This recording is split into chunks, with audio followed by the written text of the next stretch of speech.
क्या था last topic बताना। प्रॉब्लम देखो, आवाज आ रही है ऑनलाइन वालों को? आ रही है।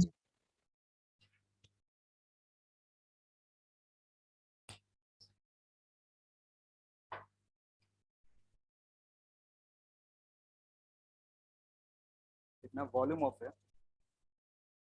वॉल्यूम ऑफ है।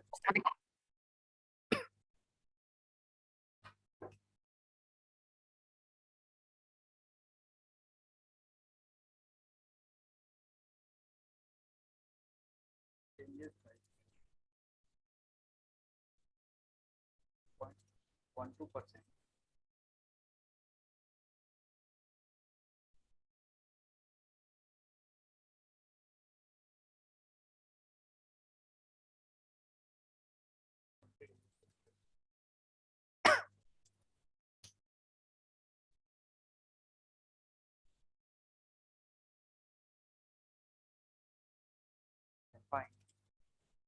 fine then find thermal coefficient of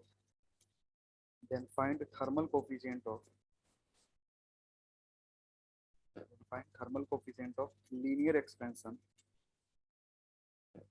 Then find thermal coefficient of linear expansion for this body.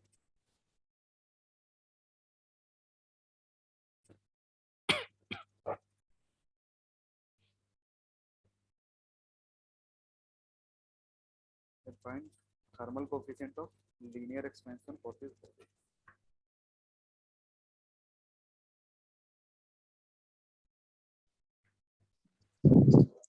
So linear expansion of this body.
So 2 into 10 to the power minus 5.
तो आपका आवाज नहीं आ रहा।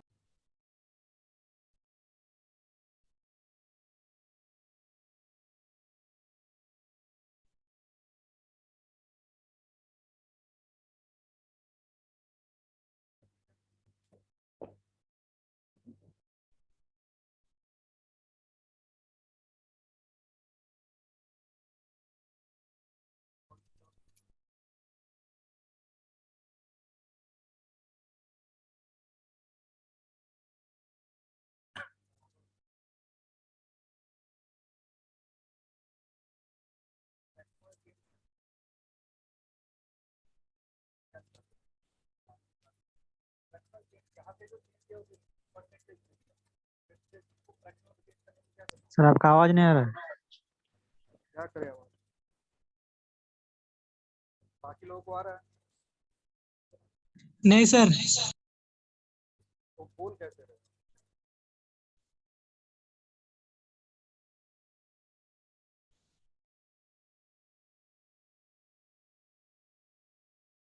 आ रही है आवाज? सही है सर।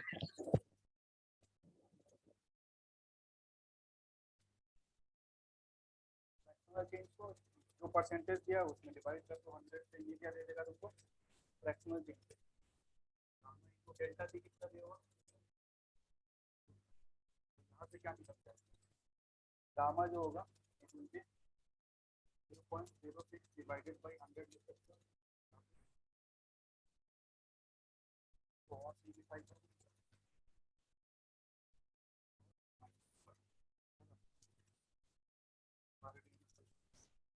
अब यहाँ पे तुमसे गामा नहीं पूछ रहा, सवाल में क्या पूछ रहा?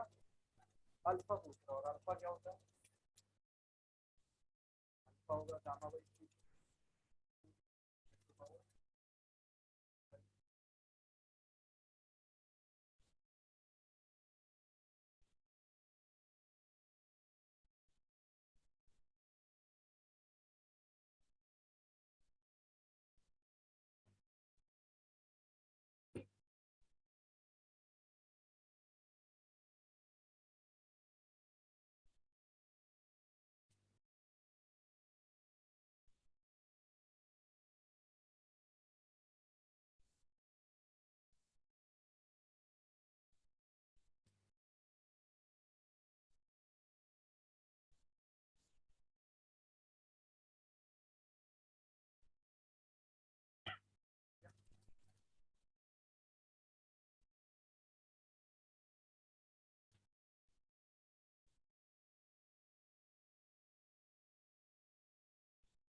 समझते हैं थर्मल स्ट्रेस होता है। इस क्लास में हमने पढ़ा था कि एक रॉड है, टेम्परेचर इसका लेंथ होगा। अगर टेम्परेचर इंक्रीज करोगे T2 करोगे तो लेंथ कितना हो जाएगा? सेम रॉड का लेंथ क्या बोलते हैं? थर्मल एक्सपेंशन बोलते हैं, जो कि प्रॉपर्टी है सॉलिड्स का, लिक्विड्स का या फिर गैसेस का, सारे एक्सपेंड करते हैं। अब देखो हमने क्या करा, अभी इसकी रॉड को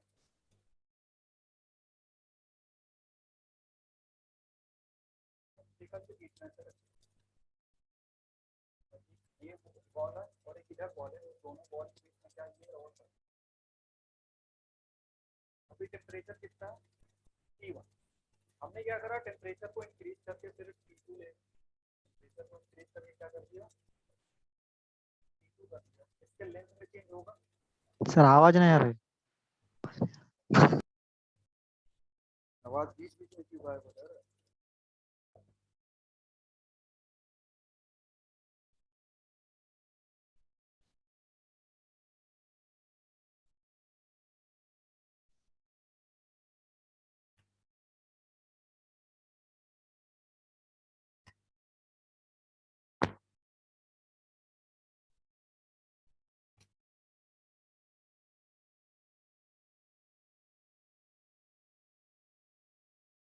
अभी आ रहा है?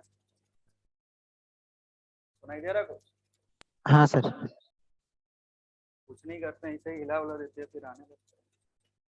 हाँ देखो अभी क्या कर रहे हैं, इसका टेम्परेचर T2 तक ले जा रहे हैं, तो जो लेंथ होगा उसमें चेंज होगा। लेंथ में चेंज कुछ नहीं का, अभी भी कितना ही है। अगर इसका लेंथ L1 है तो टेम्परेचर T2 पे भी जो लेंथ है वो कितना है? L1 ही है। लेकिन होना कितना चाहिए था? L2 होना चाहिए था। जो फ्री लेंथ होना चाहिए, ये तुम्हारा फ्री लेंथ है, इतना होना चाहिए था। लेकिन दोनों तरफ से फोर्स लगने के चलते जो लेंथ है वो L1 ही रह गया। ठीक है, अब यहाँ पे क्या होगा, जो लेंथ एक्चुअल लेंथ होना चाहिए वो कितना है?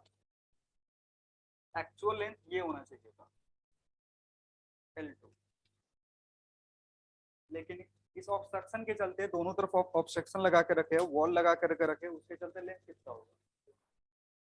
L1 होगा। इसका मतलब ये है कि ये जो भी बॉडी है इसमें स्ट्रेन प्रोड्यूस हुआ, ये जो भी तुम्हारा रॉड है इस पे फोर्स लग रहा है, किस डायरेक्शन में?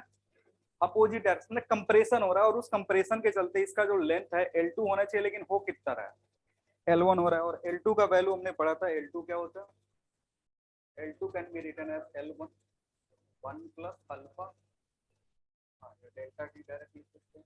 ये टेम्परेचर का चेंज था, तो यहाँ से अगर L2 minus L1 divided by L1 लिखेंगे तो कितना आएगा? अल्फा इंटू डेल्टा टी होगा। और ये जो टर्म है ये क्या है? Change in length upon original length. ये जो पूरा टर्म है ये क्या है? Change in length upon original length, जिसको हम क्या बोलते हैं? तो बोलते हैं स्ट्रेन। क्या यहाँ पे ये जो चेंज प्रोड्यूस हुआ है, क्यों प्रोड्यूस हुआ है? होना चाहिए था इतना, लेकिन है कितना? L1 है। क्यों? क्योंकि हमने फोर्स लगा करके रखा है। तो ये जो टर्म है ये टर्म रिप्रेजेंट कर रहा है स्ट्रेन को, और चूंकि ये स्ट्रेन कहाँ क्यों आया है? टेम्परेचर इंक्रीज करने के चलते। टेम्परेचर इंक्रीज हमने करा, अगर टेम्परेचर इंक्रीज नहीं करते तो इसका एक्चुअल लेंथ L2 नहीं होता, और अगर एक्चुअल लेंथ L2 नहीं होता तो फिर स्ट्रेस जनरेट नहीं होता। तो इस स्ट्रेस को बोलते हैं थर्मल स्ट्रेस। क्या बोलेंगे यहाँ पे? Thermal stress. और thermal stress, sorry thermal strain, thermal strain. और ये होगा कितना? अल्फा डेल्टा टी के बराबर। आ रही बात समझ में? ये फ्रैक्शनल चेंज इन लेंथ है, और फ्रैक्शनल चेंज इन लेंथ को क्या बोलते हैं? स्ट्रेन बोलते हैं। और चूंकि आप fractional change in length produce क्यों हो रहा है? टेम्परेचर के चलते। होना चाहिए था ये, लेकिन ये लेंथ पॉसिबल है नहीं, ऑब्स्ट्रक्शन लगा हुआ है, जिसके चलते टेम्परेचर T2 पे जो लेंथ रहेगा कितना रहेगा? L1 रहेगा, और उसके चलते स्ट्रेन प्रोड्यूस होगा। तो यहाँ पे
हो गया। देखना, if Young's modulus of the rod, if Young's modulus of the rod is gamma, Young's modulus of the rod is gamma, then thermal stress is given.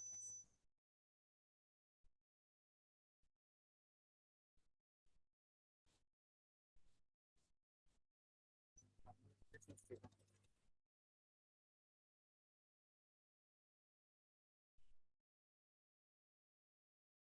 तो भी थर्मल स्ट्रेस है, स्ट्रेस का रिलेशन में क्या होता है? थर्मल स्ट्रेस जो होता है गामा टाइम्स ऑफ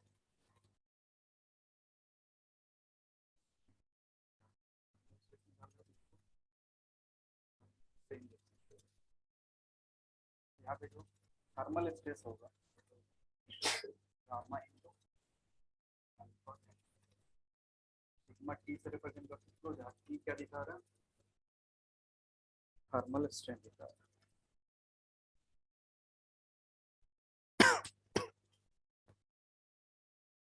टी से हमने टेंसाइल भी रिप्रेजेंट करा था। ये जो है तुम्हारा क्या? Thermal stress.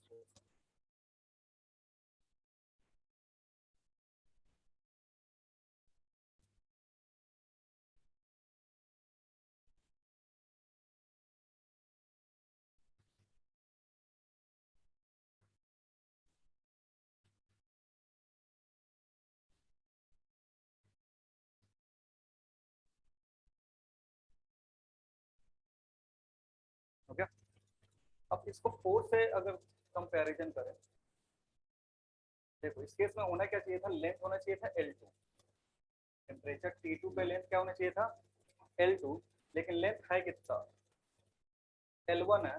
तो इसका मतलब ये है कि हम इसको ऐसे मान सकते हैं कि यहाँ से फोर्स F इधर लग रहा था और इधर से फोर्स F लग रहा था, दोनों जो सपोर्ट है वो क्या कर रहा है, इसको कंप्रेस करने की कोशिश कर रहा है, और उस कंप्रेशन के चलते इसका लेंथ कितना रह गया, कौन से टेम्परेचर पे, T2 टेम्परेचर पे। तो पूरा जो सिस्टम वॉल का हमने बनाया था, उस पूरे वॉल सिस्टम को किसके इक्विवेलेंट कर सकते हो, ऐसे ड्रॉ कर सकते हो। इसका मतलब ये है कि जो भी सपोर्ट है वो क्या कर रहा है, फोर्स लगा रहा है, और उस फोर्स के चलते ये जो लेंथ L2 होना चाहिए था वो भी है कितना, L1 है।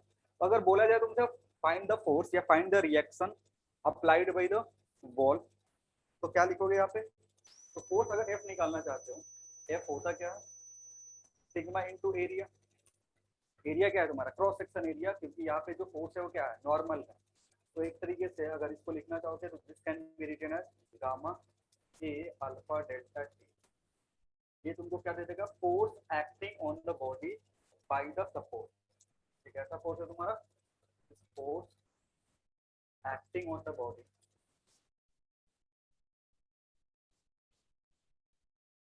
Bye the support. सपोर्ट जो फोर्स लगाएगा वो कैसे मिलेगा, क्रॉस सेक्शन एरिया से मल्टीप्लाई करके, क्योंकि एक्चुअली में वो कंप्रेस करने के लिए इतना फोर्स लगा रहा होगा।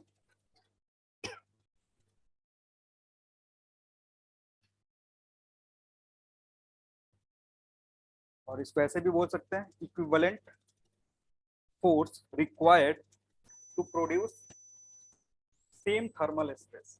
ठीक है ना, इतना फोर्स चाहिए। अगर मान लो कोई बॉडी नहीं दिया है, नॉर्मल मतलब उसको स्ट्रेस करके, थर्मली स्ट्रेस करके नहीं रख रहे हैं, लेकिन हम चाहते हैं कि इतना ही थर्मल स्ट्रेस एक फोर्स ला के दे, तो हम क्या करना पड़ेगा, फोर्स का वैल्यू जो निकालेंगे कहाँ से निकालेंगे, इस फॉर्मूला से निकाल सकते हैं।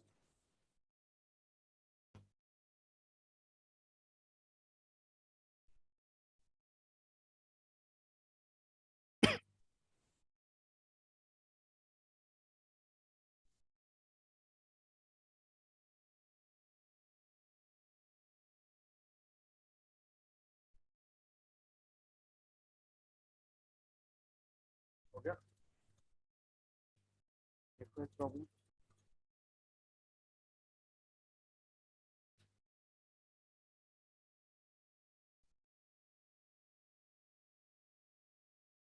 मेटालिक रॉड,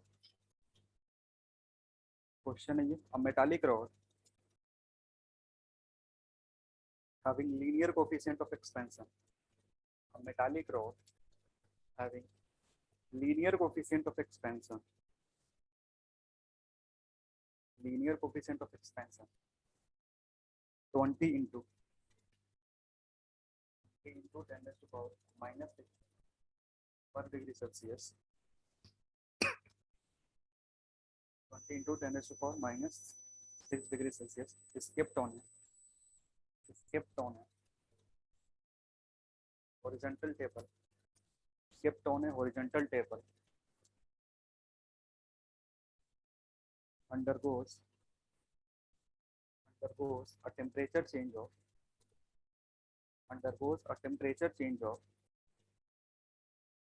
40 degrees Celsius,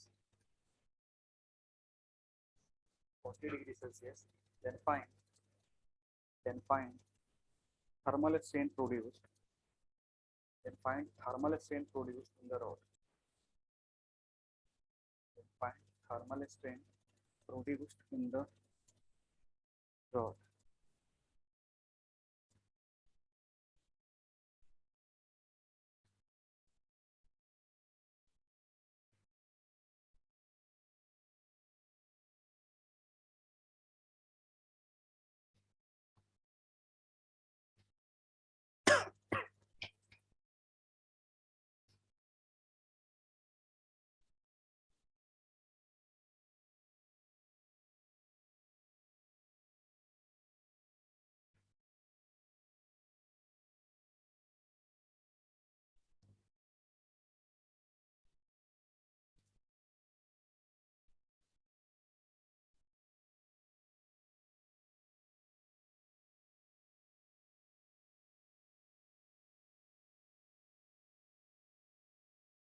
आया?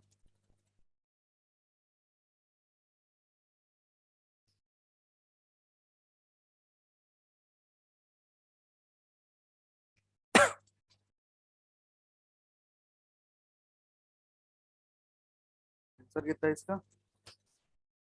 0। क्यों?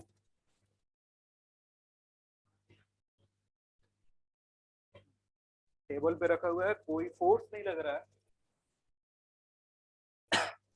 थर्मल स्ट्रेन होने के लिए क्या होना पड़ेगा? तो सपोर्ट होना पड़ेगा, क्योंकि ये जो सपोर्ट है ना, ये सपोर्ट क्या करेगा? इसको एक्सपैंड होने से रोकेगा। अगर एक्सपैंड होने से ऑब्स्ट्रक्शन नहीं आ रहा है या फिर रेस्ट्रिक्शन प्रोड्यूस नहीं हो रहा है, रेस्ट्रिक्शन नहीं होगा, तो फिर थर्मल स्ट्रेन 0 हो जाएगा। और अगर थर्मल स्ट्रेन 0 है तो फिर स्ट्रेस भी नहीं आएगा। तो यहाँ पे सवाल में क्या लिखा हुआ रखा कहा हुआ था?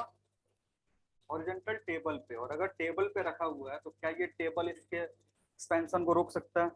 यानी ये फ्रीली एक्सपेंड कर रहा है। और अगर फ्रीली एक्सपेंड कर रहा है तो फिर स्ट्रेन कितना होगा? ठीक है, एक्सप्लेनेशन लिख लेना नीचे। Rod is allowed to freely expand. Rod is allowed to expand freely. Rod is allowed to expand freely. Expand freely. Therefore, there will be. Therefore, there will be no thermal strain. Therefore, there will be no thermal strain in the rod.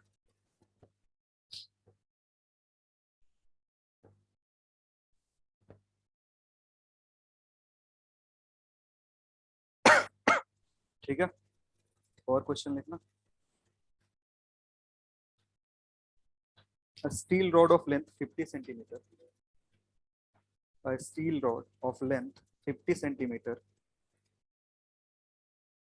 Steel rod of length 50 centimeter and cross section area 50 centimeter 50 and cross section area 0.4 centimeter square and cross section area 0.4 centimeter square. Full stop. What force is needed? What force is needed? What force is needed to stretch this rod? What force is needed to stretch this rod? This rod by same amount. By same amount. By same amount as the expansion. By the same amount as the expansion produced by. Same amount as the expansion produced by heating it. What force needed to stretch this rod by the same amount as the expansion produced by heating it through 10 degrees Celsius.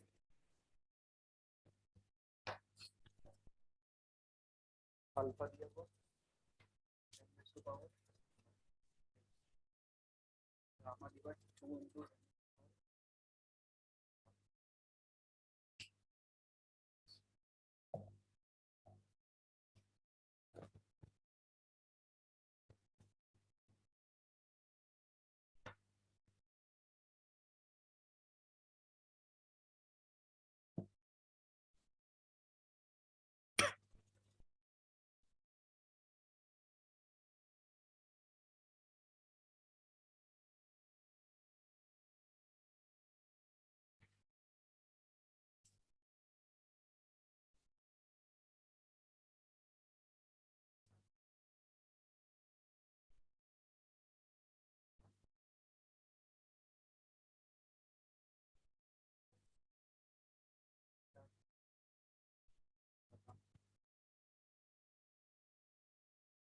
कौन पढ़ा दिया alpha का relation kelvin और degree Celsius में?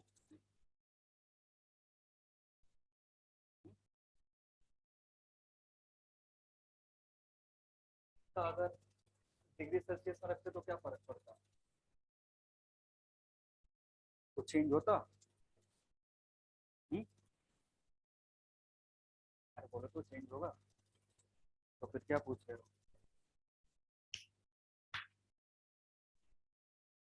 Alpha जो होता है वो डेल्टा टी के साथ आता है, तो इसका जो यूनिट होगा वही अल्फा का यूनिट होगा, क्योंकि इसको कहाँ ऐड कर रहे हो, वन में ऐड कर रहे हो, वन डायमेंशन लेस है तो ये भी डायमेंशन लेस होना चाहिए। तो डेल्टा टी का जो भी यूनिट होगा, डेल्टा टी लीनियर टर्म है तो केल्विन इनवर्स रखो, डिग्री सेल्सियस इनवर्स रखो, इसको कोई फर्क पड़ेगा? अभी फारेनहाइट इनवर्स रखो, कोई फर्क नहीं पड़ेगा। अच्छा?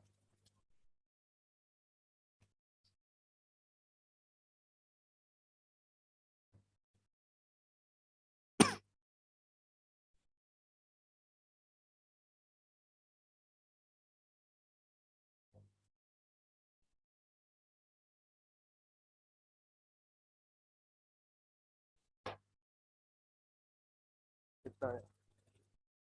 800, एक बार कैलकुलेशन चेक कर लो, सिर्फ 8 आ रहा है, 80 होगा।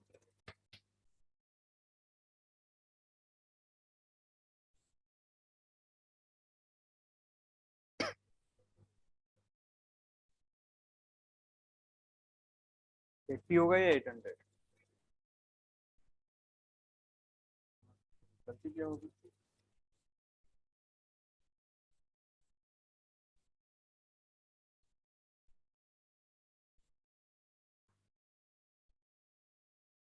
एट्टी आंसर होगा, जिसका 80 छोड़ के कुछ और आ रहा है, गलत आ रहा है।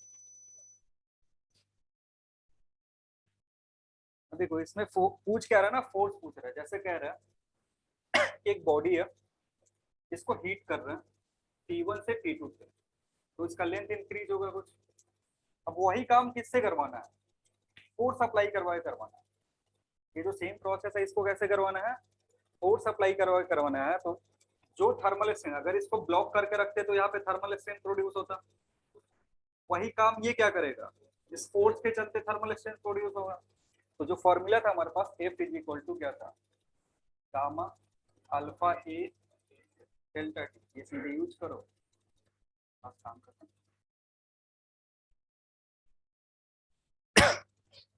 गामा का वैल्यू कितना दिया, 2 इंटू 10⁻⁴ अल्फा माइनस एरिया कितना दिया हुआ, उसको मीटर में कन्वर्ट करोगे तो क्या हो जाएगा, -4 इंटू डेल्टा टी कितना दिया हुआ, डेल्टा टी 10 दिया हुआ। लेंथ का कहीं जरूरत पड़ रहा है, नहीं पड़ता। इसको सिंप्लीफाई करोगे तो ये अगर हटाते हो ये 5 हो जाएगा, 5 11 और ये सब हो जाएगा, 2 इंटू 4 इंटू 10, 80 न्यूटन। यानी अगर 80 न्यूटन फोर्स लगाते तो सेम काम होता जो हम किससे कर रहे हैं, 10 डिग्री सेल्सियस टेम्परेचर इंक्रीज करवा के कर रहे हैं।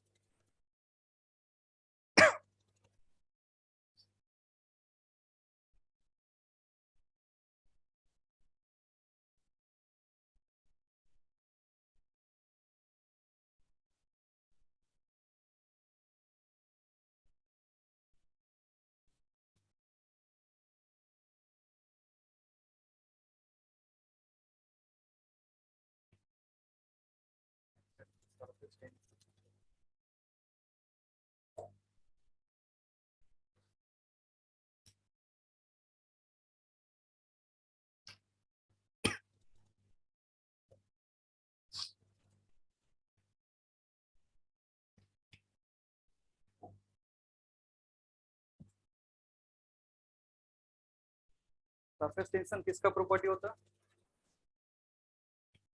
फ्लूइड का या लिक्विड का? लिक्विड का होगा, ठीक है। फ्लूइड नहीं बोल सकते क्योंकि फ्लूइड में गैसेस भी आते हैं, गैसेस में सरफेस टेंशन नहीं होता है। तो ये किसका प्रॉपर्टी है, प्रॉपर्टी हो, और इस प्रॉपर्टी के चलते होता क्या लिखना, पॉइंट वाइज करके लिखना।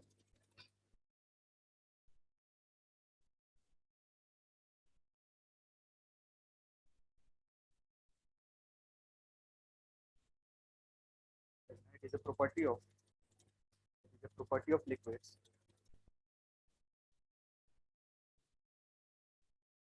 It is property of liquids arise due to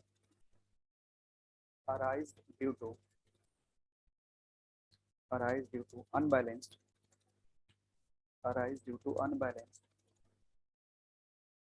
intermolecular forces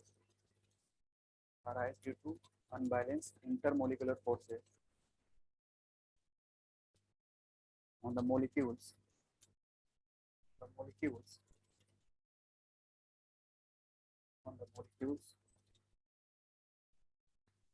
at the surface of a liquid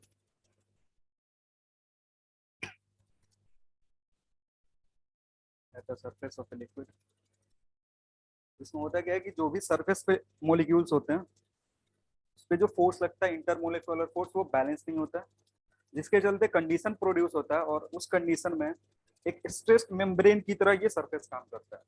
ठीक है, देखना next point. Due to this unbalanced force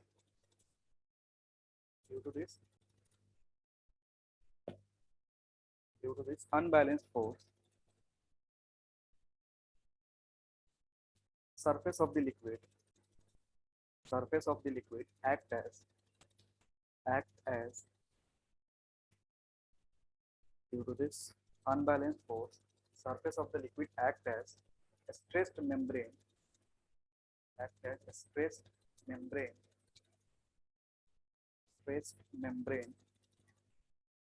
full stop।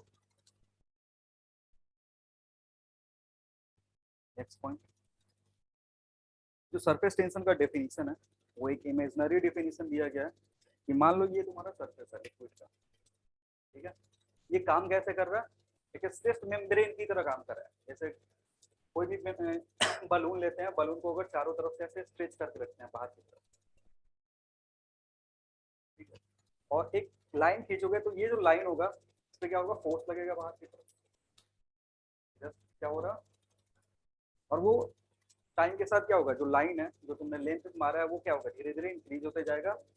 वही सेम चीज यहाँ पर भी होता है, लेकिन अब यहाँ पे एक्चुअली तुम लाइन खींच के तो ऐसे ब्लेड से काट के दिखा नहीं सकते हो कि सर ये पानी का सरफेस है, मैं ब्लेड से काट के इससे जो फोर्स लग रहा है वो क्या है, टेंशन डिफाइन कर देंगे या सरफेस टेंशन बोल देंगे। तो हम यहाँ पे डेफिनेशन देते हैं ना on the basis of imaginary line, मतलब ये जो भी डेफिनेशन हो गया इमेजिनरी डेफिनेशन है कि अगर ऐसा एक लाइन होता तो उस लाइन पे जो फोर्स लगता पर यूनिट लेंथ उसको क्या बोलते हैं, सरफेस टेंशन बोलते हैं। और क्योंकि ये लाइन एग्जिस्ट नहीं कर रहा है इसलिए इस डेफिनेशन को क्या बोलते हैं, इमेजिनरी डेफिनेशन बोलते हैं। तो लिखना, surface tension is defined as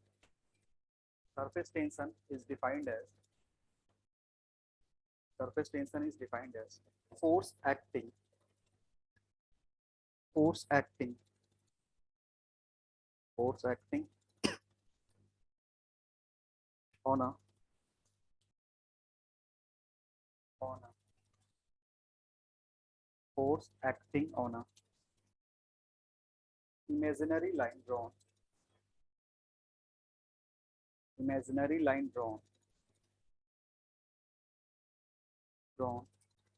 on the surface of liquid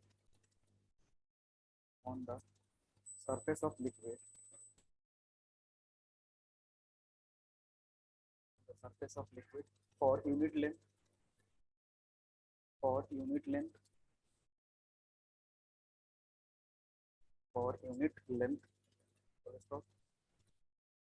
this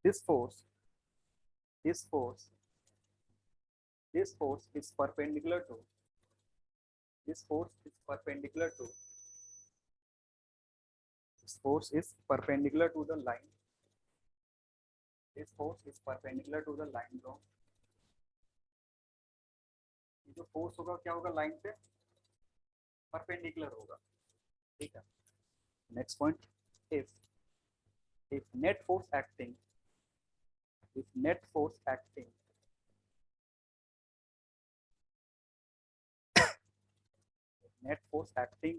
on a line of length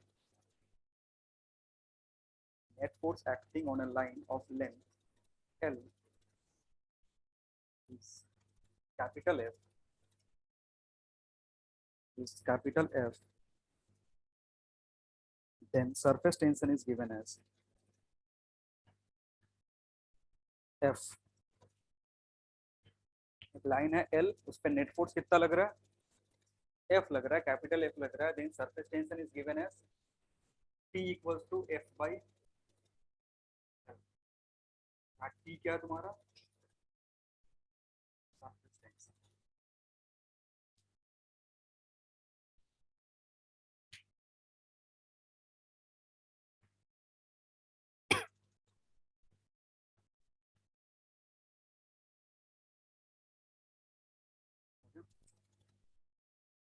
अब इसी सरफेस टेंशन के चलते बहुत सारे फिनोमेना तुमको दिखते हैं, जिसमें कुछ इंसेक्ट है जो वाटर के ऊपर क्रॉल कर सकते हैं, या फिर अगर निडल को जेंटली प्लेस करते हैं सरफेस पे तो उस पे क्या करता है? होल्ड करता है, फ्लोट करता है। तो जो निडल जो फ्लोट कर रहा है, अगर निडल देखोगे, निडल यहाँ पे रखा हुआ है, जब तक ये डूबेगा नहीं, मतलब जब तक इसका कुछ पोर्शन लिक्विड के अंदर नहीं होगा तब तक इस पे बायंसी नहीं लगेगा। और बायंसी किधर लगता है? ऊपर की तरफ। तो इसका वेट है नीचे की तरफ, दैट इज mg। इस mg को बैलेंस करने वाला कोई तो फोर्स होगा जो अपवर्ड डायरेक्शन में लगेगा, और वो अपवर्ड डायरेक्शन में लगने वाला फोर्स क्या कर रहा है? और चूंकि ये फ्लोट कर रहा है ऊपर, हल्का सा भी पोर्शन इसका इमर्स नहीं हुआ, यानी ये बायंसी फोर्स नहीं हो सकता। बायंसी फोर्स ये हो नहीं सकता है। तो जो भी फोर्स आएगा वो सरफेस के चलते जो फोर्स आ रहा है वो आना चाहिए, और सरफेस के चलते फोर्स क्या आता है? टेंशन। सरफेस फोर्स लगा रहा होगा, और उसी के चलते एक फोर्स आ रहा है अपवर्ड डायरेक्शन में जो किसको बैलेंस कर रहा है? mg को बैलेंस कर रहा है। ठीक है, तो अगर कोच किसी भी बॉडी को सरफेस पे रखा हुआ है और वो फ्लोट कर रहा है उसके ऊपर, सरफेस के ऊपर, बिना किसी पोर्शन सबमर्ज हुए हुआ है या कुछ भी पोर्शन नहीं डूबा हुआ है, तो उसमें जो भी फोर्स अपवर्ड डायरेक्शन में लगेगा जो mg को बैलेंस करेगा, that will be what? Force due to surface tension. और सरफेस टेंशन ठीक है, अगर तुम लेंथ पता कर लो कि लेंथ कितना है उस बॉडी का, तो तुम क्या कर सकते हो? उस पे जो फोर्स लग रहा है वो कैलकुलेट कर सकते हो। अगर वो फोर्स mg को बैलेंस कर रहा होगा तो फ्लोट करेगा, अगर नहीं कर रहा होगा तो फ्लोट नहीं करेगा, डूब जाएगा। नेक्स्ट हेडिंग लिखेंगे force acting on a needle. Force acting on a needle, force acting on a needle placed on surface of a liquid. Force acting on a needle placed on surface of a liquid. किसी liquid surface पे हम क्या रख रहे हैं? Needle रख रहे हैं। मान लो ये लिक्विड था तुम्हारा, लिक्विड सरफेस था, इस पे तुमने क्या करा? निडल लगा। अब निडल जब रखोगे ना तो यहाँ थोड़ा सा कंप्रेशन प्रोड्यूस होगा, मतलब ये थोड़ा क्या करेगा? टिप करेगा। ये अगर तुम्हारा निडल है तो इसका कुछ पोर्शन डूबा रहेगा। डूबा रहने का मतलब ये कि वो लिक्विड को डिस्प्लेस करके ये जो होगा टेंजेंशियली लिक्विड इससे पास कर जाएगा। क्या होगा लिक्विड का? वो टेंजेंशियली कंप्रेस हो गया, दब गया नीचे की तरफ, इस तरीके का सिनेरियो जनरेट होगा। ये सरफेस क्या था? पैरेलल था, उस पर तुमने जब रखा तो टेंजेंशियली लिक्विड होकर क्या हो रहा है? टच होकर के निकल जा रहा है। अब इसके चलते देखोगे तो यहाँ एक एंगल क्रिएट होगा, तो सरफेस टच कर रहा है इधर की तरफ और इधर की तरफ, इस डायरेक्शन में फोर्स लगेगा, क्योंकि जो भी लाइन है ये तुम्हारा यहाँ पे लाइन बन रहा है, जहाँ लिक्विड टच कर रहा है उस पर टेंजेंशियल होता है। जो भी फोर्स होता है वो क्या होता है? टेंजेंशियल। जब ये कंप्रेस करेगा ना, इसको थोड़ा सा नीचे की तरफ दबाएगा तो टेंजेंशियल, जब इस पॉइंट ऑफ कांटेक्ट पे टेंजेंट खींचोगे तो ये क्या होगा? इधर की तरफ और इधर की तरफ। अगेन ये जो एंगल होगा, जो भी यहाँ एंगल बन रहा है वो डिपेंड किस पे करेगा? डिपेंड करेगा टाइप्स ऑफ लिक्विड एंड जो भी मेटल यहाँ पे तुम्हारा है। ये तुम्हारा निडल था। अब निडल का मैंने ये क्रॉस सेक्शन ड्रॉ करा है, ये वाला क्रॉस सेक्शन ड्रॉ करा है, और इधर जो फोर्सेस लग रहे हैं दिस इज योर एफ, और इधर क्या लग रहा होगा? एफ लग रहा होगा, और ये एंगल अगर थीटा है तो नेट फोर्स जो लगेगा ऊपर की तरफ तो कितना होगा? 2F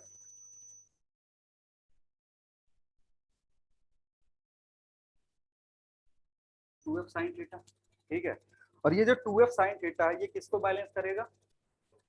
mg को बैलेंस करेगा। ये किसको बैलेंस करता होगा? mg को बैलेंस कर रखा। अब देखो यहाँ जो f है, ये जो f है ये क्या है तुम्हारा, ये मैंने एक पॉइंट पे ऐसे कंसंट्रेट करके दिखाया, 2 पॉइंट पे ऐसे कंसंट्रेट करके दिखाया, लेकिन ये एक्चुअली क्या लग रहा है, जैसे अगर इसका टॉप व्यू ड्रॉ करोगे, तो टॉप व्यू जब ड्रॉ करोगे तो जो भी निडल होगा वो ऐसे दिखेगा इस तरीके का, और इस पे ये फोर्सेस ऐसे लग रहे होंगे, जो भी फोर्सेस है क्या है, इस तरीके से लेंथ के अलोंग लग रहे होंगे। अब जो लेंथ है वो कितना लेंगे, ये तुम्हारा लेंथ एल है और इधर का लेंथ एल है। आ रही बात समझ पे? तो ये जो फोर्स है जो मैंने एक पॉइंट पे देखा है ये इधर एफ, और ये जो फोर्स है ये इधर की तरफ क्या है, आ रही बात समझ में? दो सरफेस बन रहा है, दो सरफेस जनरेट हो रहा है, क्योंकि एक पोर्शन इधर का भी लेंथ कांटेक्ट में है किसके साथ, ये निडल और ये लिक्विड इधर कांटेक्ट में है। फिर इस पोर्शन पे देखोगे तो एक और कांटेक्ट जनरेट हुआ है जो इस सरफेस पे है। आ रही बात समझ में? तो ये जो एक पॉइंट में दिखा रहा हूँ ना फोर्स, एक्चुअली ये एक पॉइंट पे नहीं काम कर रहा है, ये क्या है, पूरे लेंथ पे डिस्ट्रीब्यूटेड है। सिमिलरली ये जो फोर्स मैंने एक पॉइंट पे दिखाया, ये सारा फोर्स क्या है, इस पूरे लेंथ के अलोंग डिस्ट्रीब्यूटेड है। आ रही बात समझ में?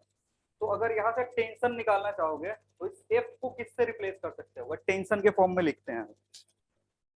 टेंशन के फॉर्म में अगर लिखोगे तो हम क्या कैलकुलेट कर सकते हैं, देखो ये जो चीज है this F can be written है, एफ को क्या लिख सकते हो, एफ इस सरफेस पे लग रहा है कितने लेंथ पे, एल लेंथ पे। अगर सरफेस टेंशन टी है तो this can be written as T into L. आ रही बात समझ में? जो फोर्स इस सरफेस पे लग रहा है, इस पूरे सरफेस पे, उसकी वैल्यू हमने कितनी मानी है, एफ माना है। भले इसको मैं एक पॉइंट पे दिखा रहा हूँ, लेकिन ये एक पॉइंट पे नहीं लग रहा है, पूरा का पूरा इस पे नेट फोर्स डिस्ट्रीब्यूटेड है। जो भी डेफिनेशन देखोगे उसमें क्या लिखा हुआ है, net force acting on length L. तो इस लेंथ पे कितना फोर्स लग रहा है, एफ लग रहा है। अगर सरफेस टेंशन टी है तो इस एफ की वैल्यू कितनी होगी, आ रही बात समझ में? तो यहां से अगर देखोगे, इधर से देखोगे तो 2f साइन थीटा किसके बराबर था, mg के बराबर था। 2f साइन थीटा किसके बराबर था, mg के बराबर था। और ये जो f है वो किसके बराबर है, t। तो यहां से लिख सकते हो t into L sine theta. हमारी बात समझ में? ये किसके बराबर चाहिए, mg के बराबर चाहिए। यानी जब तुम्हारा surface tension mg divided by 2l sine theta होगा, तब जाकर के ये जो भी नीडल है उस पर क्या करेगा, फ्लोट करेगा। अगर ये जस्टिफाई नहीं हुआ तो फिर डूब जाएगा। आ रही बात समझ में? लिख लो।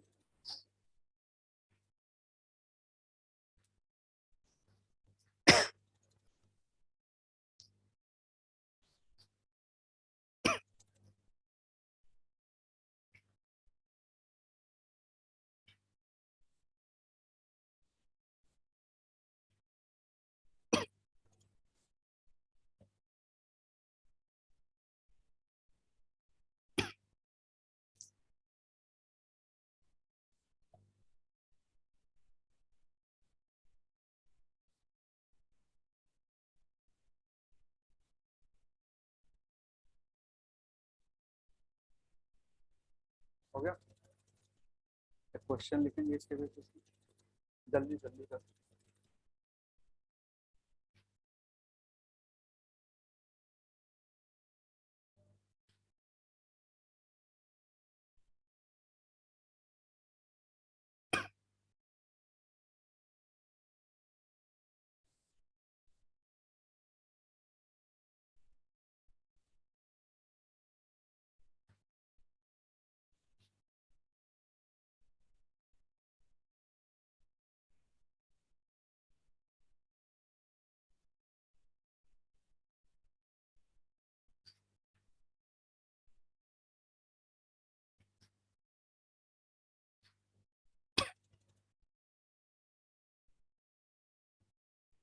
हो गया? देखो,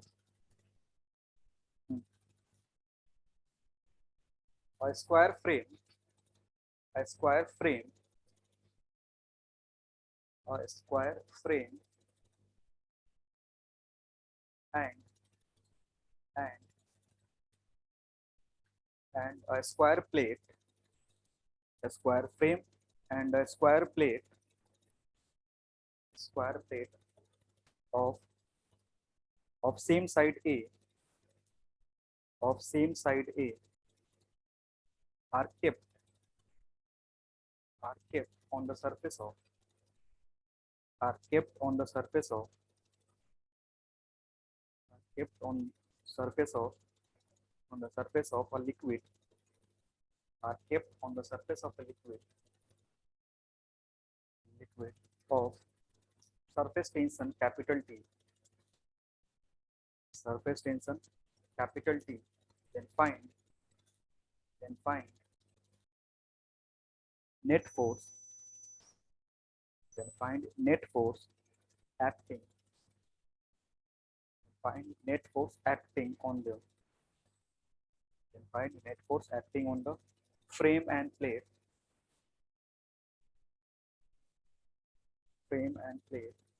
due to surface tension.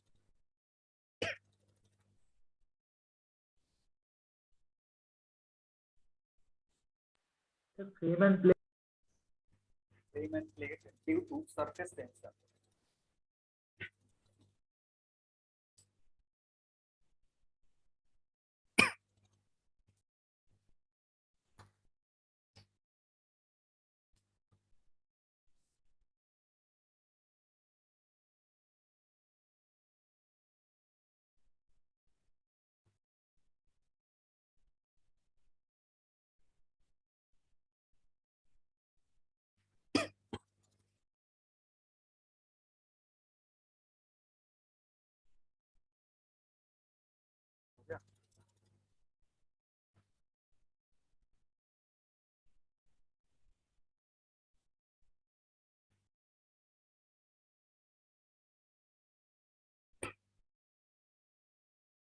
Square frame है और दूसरा क्या है, स्क्वायर प्लेट है। दोनों को कहाँ रखा गया, लिक्विड सरफेस पे रखा है, जिसका सरफेस टेंशन तुमको दिया हुआ है। निकालना है कि सरफेस टेंशन के चलते फोर्स कितना लग रहा होगा प्लेट पे और फ्रेम पे। रेशियो नहीं पूछ रहा है, इंडिविजुअल फोर्सेस पूछ रहा है। क्या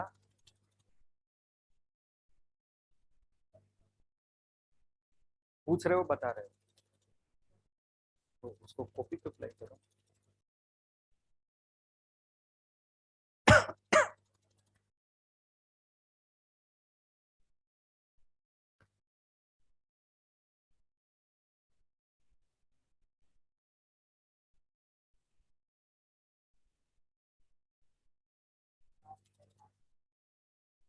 फ्रेम का कितना होगा, करो तो आंसर बताओ डायरेक्टली कितना।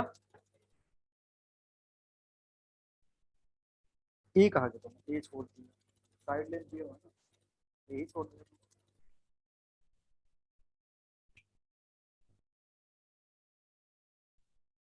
एक फ्रेम है तुम्हारा, ठीक है, इसमें क्या दिया हुआ है, प्लेट दिया हुआ है।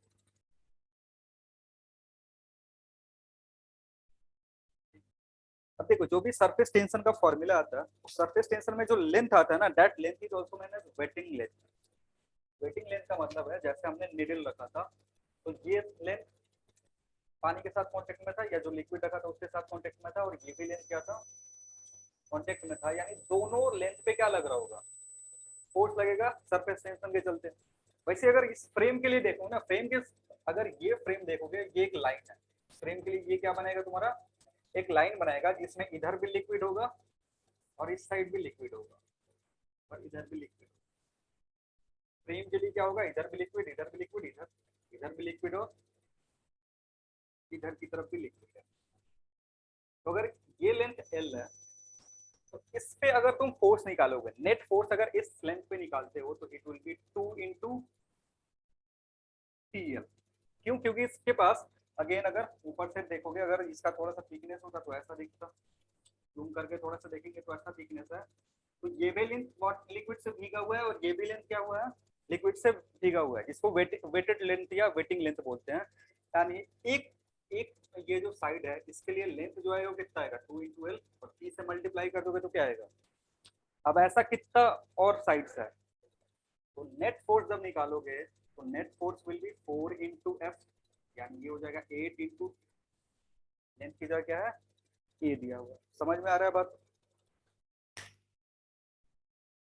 तो जब भी कोई क्वेश्चन हो ना, तो उसमें हम उसका लेंथ नहीं देखते हैं, जो भी जैसे बोल दिया ये सिलेंडर है, और इस सिलेंडर का लेंथ दे दिया L, तो हमें इसके इस लेंथ से मतलब नहीं है। अगर इसको वाटर पे रख रहे हैं, सरफेस पे रख रहे हैं, तो इसका कितना पोर्शन भीगा, वेटेड लेंथ देखेंगे। और वेटेड लेंथ किधर से दिखेगा, इस साइड से और इस साइड से। अगर इसको ऐसे रखोगे, अगर इसको वर्टिकली रखते तो वेटेड लेंथ क्या लेते, अगर वर्टिकली रखोगे तो जो लेंथ भीगेगा वो कैसा भीगेगा, ये वाला लेंथ भीगेगा, and that will be 2πr। अगर उसका रेडियस भी होता, अभी रिंग का भी एक प्रॉब्लम करेंगे।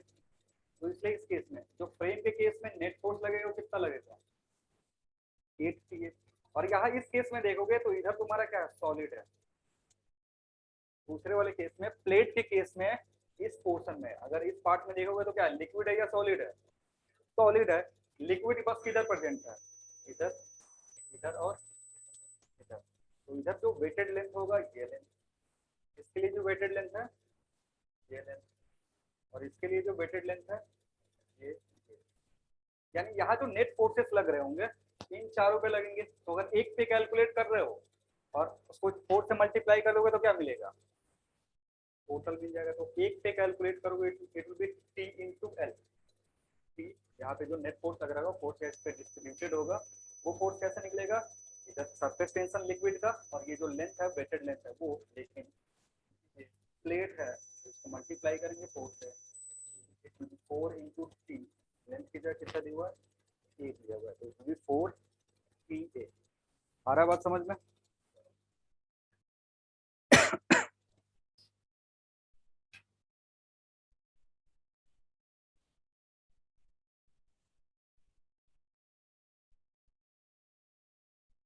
एंगल अगर क्वेश्चन में नहीं दिया हुआ है तो मोस्ट ऑफ द केसेस कितना मान के चलेंगे, सरफेस टेंशन से रिलेटेड अगर क्वेश्चन हो इस टाइप का कुछ है, और थीटा तुमको नहीं बता कर, जैसे पिछले वाला क्वेश्चन करे तो थीटा आया था ना, मतलब जो नीडल वाला कंसेप्ट यूज करे थे, तो उसमें थीटा कितना आया था, थीटा नीडल के केस में अगर दिया है तो यूज करेंगे, नहीं दिया होगा तो अपने मन से कितना मान लेंगे, 90 डिग्री। ठीक है, थीटा 90 डिग्री कहने का मतलब है कि अगर तुम्हारा नीडल था, फोर्स किधर लगता,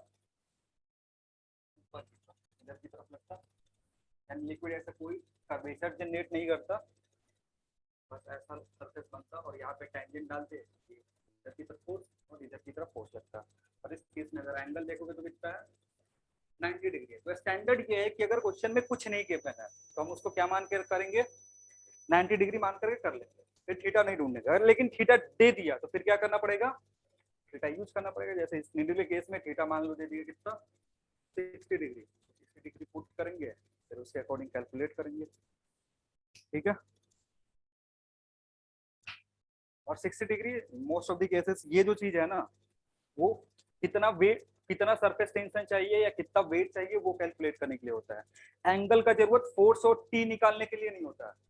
कभी भी एंगल का जरूरत फोर्स और टी में रिलेशन निकालने के लिए नहीं यूज होता है। एंगल की जरूरत तुमको कब पड़ेगा, जब इधर से mg बैलेंस करना होगा, क्योंकि तब तो उसका वर्टिकल कंपोनेंट आ रहा है ना। आ रही बात समझ में। तो ऐसा क्वेश्चन आ जाता है ना कि find the force in terms of T, तो बच्चे एंगल पूछने लगते हैं। एंगल की इसमें जरूरत है ही नहीं ना, क्योंकि यहाँ पे पता है ना कि जो भी फोर्स और टी में एंगल है वो कितना है, 90 डिग्री है। यहाँ पे तो बोले ना फोर्स जो होगा वो लेंथ पे क्या होगा, परपेंडिकुलर होगा। Force is always perpendicular to length. और जब ये सरफेस बेंड होता है ना तो कुछ इस तरीके से बन सकता है, और इसका कंपोनेंट हमें क्यों लेना पड़ता है, क्योंकि हमें उससे mg को बैलेंस करना होता है। अगर इस क्वेश्चन में तुमसे बोल लेता कि इसका मास है 10 ग्राम, इसका मास कितना है 10 ग्राम है, then find what should be the surface tension of the liquid to balance this weight, तब तुमको किसका जरूरत पड़ता, तब थीटा का जरूरत पड़ता। और अब सवाल में थीटा नहीं दिया हुआ है तो हम क्या मान के सॉल्व करेंगे उसको, 90 डिग्री मान करके सॉल्व कर लेंगे। नहीं तो क्वेश्चन में गिवन होगा तो उसके कोरोस्पोंडिंग मास कैलकुलेट कर सकते हो। कभी भी जब फोर्स और टेंशन में रिलेशन निकालना होगा, फोर्स और सरफेस टेंशन में रिलेशन निकालना होगा, तो एंगल को नहीं ढूंढेंगे, वो सीधे इस फॉर्मूले की फॉर्मूला था, force equal to T into L cos theta sin theta का ही लिखे हैं, नहीं लिखे हैं। आ रही बात समझ में। एक और लिख लो उसी के बेसिस पे, सिमिलर इसी तरह के क्वेश्चन है लिखना। A ring of inner radius, a ring of inner radius r1, a ring of inner radius r1, ring of inner radius r1 and inner radius r1 and outer radius r2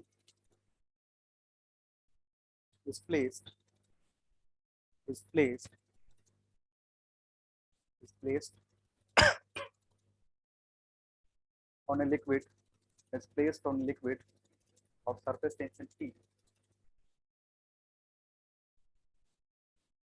Liquid of surface tension T. Surface tension T. Full stop. Find the maximum. Find the maximum mass of. Find the maximum mass of the ring. Find the maximum mass of ring that can be placed. That can be placed. That can be placed over. That can be placed over the liquid surface.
कुछ ring दिया हुआ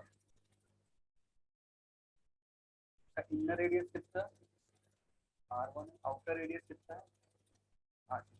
अगर यहाँ पे बात करोगे weighted length का ये लेंथ आएगा बाहर वाला इधर की तरफ सॉलिड है तो इसके इनर वाला पोर्शन नहीं काउंट करेंगे।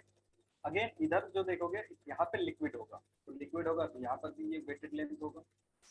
अगेन इसके आउटर वाला काउंट नहीं करेंगे क्योंकि उसका उधर क्या है सॉलिड है। तो अगर टोटल लेंथ अगर देखते हो मान लो इसके चलते इस सरफेस पे फोर्स लग रहा होगा इधर फोर्स लग रहा होगा यहाँ पे फोर्स जैसे अगर इसको ऊपर से देखोगे अगर मैं इसका क्रॉस सेक्शनल व्यू ड्रॉ करते हैं अगर पर कुछ थीटा नहीं हुआ तो फोर्स का डायरेक्शन किधर होगा ऊपर की तरफ और फोर्स अगेन ये कितना होता है यूनिफॉर्मली डिस्ट्रीब्यूटेड होता है मतलब एक पॉइंट पे नहीं शो कर सकते हैं ये क्या करेंगे यूनिफॉर्मली डिस्ट्रीब्यूटेड होगा लेट इट बी F1 या इसको कर लो F2। बाहर वाले को क्या कर रहे हैं आउटर सरफेस जो है उस पे ऊपर की तरफ कितना फोर्स लग रहा है F2 लग रहा है और ये F2 कैसे लिख सकते हो surface tension T into length बाहर का जो पेरीमीटर होगा वो कितना होगा 2 पाई r2 होगा। समझ में आ रहा है क्या कर रहा है बाहर जो सरफेस पे जो भी फोर्स लग रहा हो किसके चलते है सरफेस टेंशन के चलते वो वर्टिकल डायरेक्शन में लगेगा इधर लिक्विड है तो और कोई भी थीटा नहीं तो अगर थीटा देता तो क्या करते हैं इसी को किस पे लगाते हैं एंगल पे कैलकुलेट करते हैं नहीं दिया हुआ कितना होगा।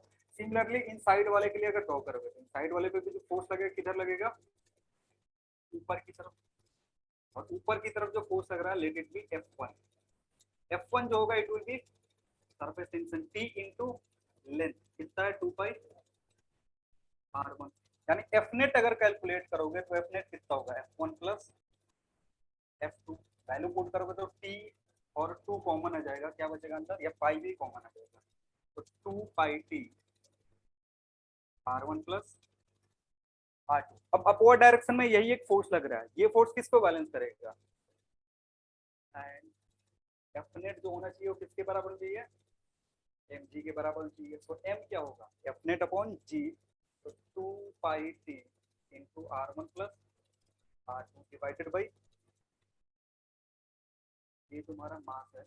इससे ज्यादा का अगर मास यहाँ पे पुट करोगे तो क्या होगा वो डूब जाएगा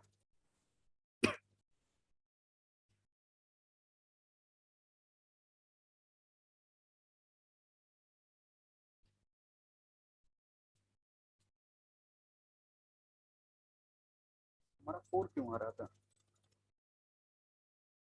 4 कैलकुलेट करा था, कहाँ गलती करा था?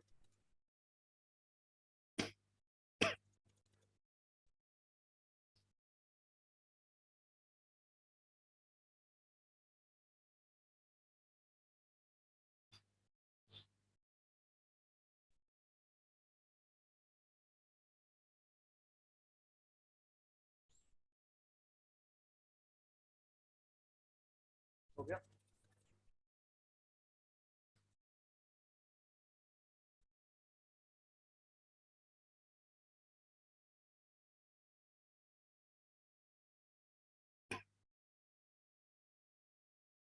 नेक्स्ट देखेंगे कॉन्टेक्ट एंगल।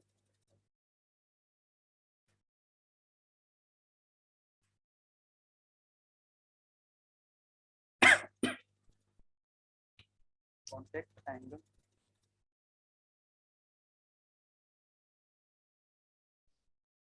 समझते हैं आप? हमारे पास क्या है, एक मेटालिक सरफेस है या कोई भी एक सॉलिड सरफेस है, उस पर हमने लिक्विड रखा हुआ है, अलग अलग लिक्विड रख रहे हो, कुछ लिक्विड ऐसे फैल जाता है, ये तुम्हारा लिक्विड है, कुछ लिक्विड क्या करेगा, इस फॉर्म में रहता है, कुछ इस फॉर्म में, कुछ इस फॉर्म में। यहाँ पे अगर देखोगे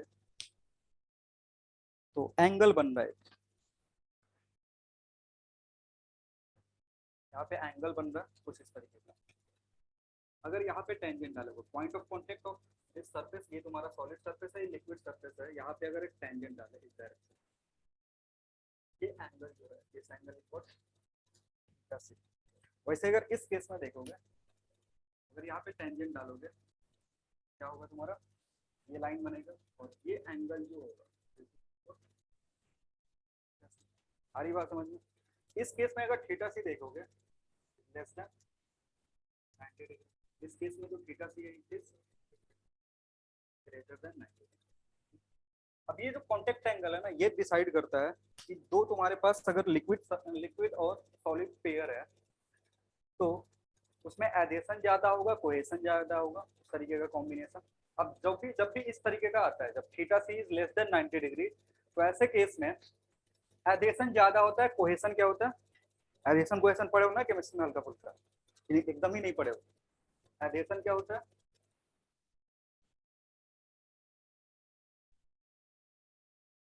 फोर्स जो किसके बीच में लग रहा होगा, फोर्स बिटवीन डिफरेंट मॉलिक्यूल्स, या force between molecules of different molecules of different materials।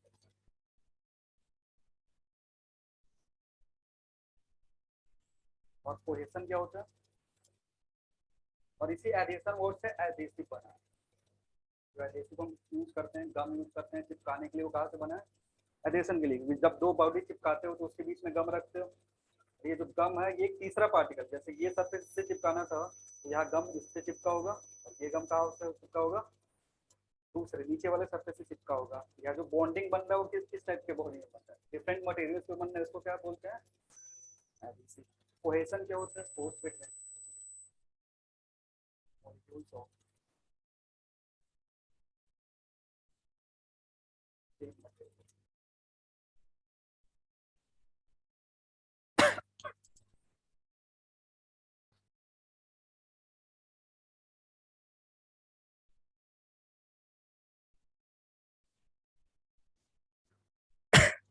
इस केस में क्या होगा, एडेशन विल बी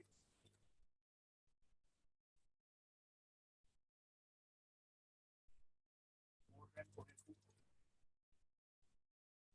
क्योंकि अगर कोहेशन ज्यादा होता तो जो लिक्विड लिक्विड का फोर्स है वो ज्यादा रहता और ये फैलता नहीं, ठीक है। तो इस केस में एडेशन क्या है, it is more then cohesion, और ऐसे केस में इस फ्लूइड को वेटिंग फ्लूइड बोलते हैं। और यहाँ पे इस कंडीशन में क्या हो रहा है तुम्हारा, एडेशन इज लेस देन,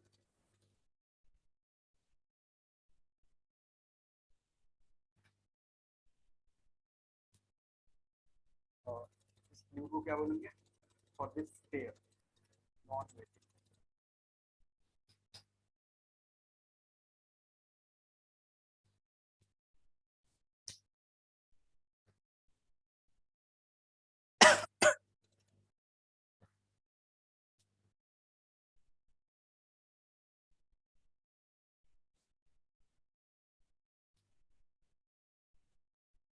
इसमें एग्जांपल लिख सकते हो, वाटर ऑन,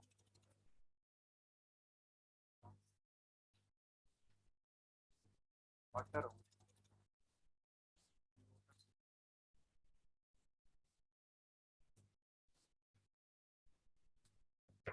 लिक्विड लिक्विड का और सॉलिड सरफेस का पेयर पे डिपेंड करेगा इस तरीके का। ये सेम वाटर ग्लास पे जब रखते हैं तो कैसा बिहेव करता है, वेटिंग फ्लूइड की तरह।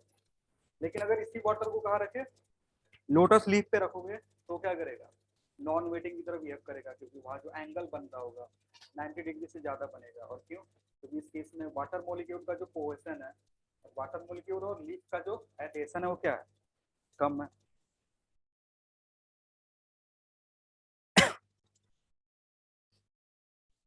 रेक्टेंगल का डेफिनेशन लिख लेना।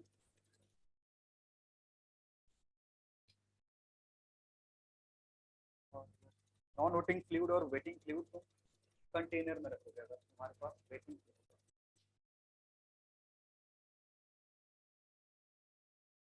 फ्लूइड को किसी कंटेनर में रखोगे तो सरफेस कैसा बनेगा,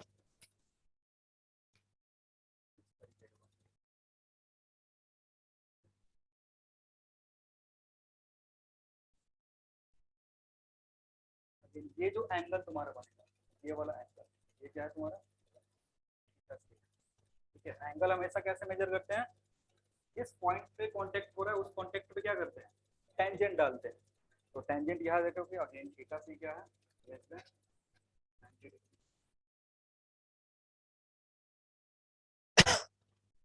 अगर तुम्हारे पास नॉन वेटिंग फ्लूइड है तो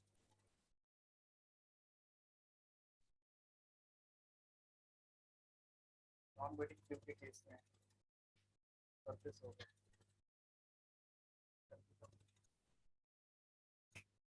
अगेन यहाँ पे टेंजेंट डालोगे तरीके की जाएगा, this will be your what greater than,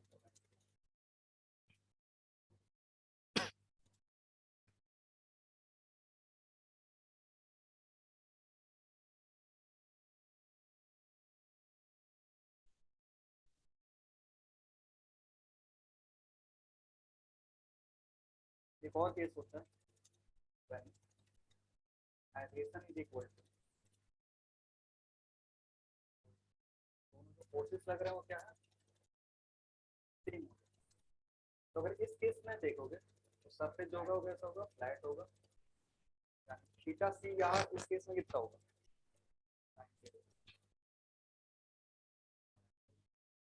इसका टेंजेंट डालोगे, टेंजेंट कहाँ से पास होगा, सरफेस को टच करता हुआ और सॉलिड पे परपेंडिकुलर।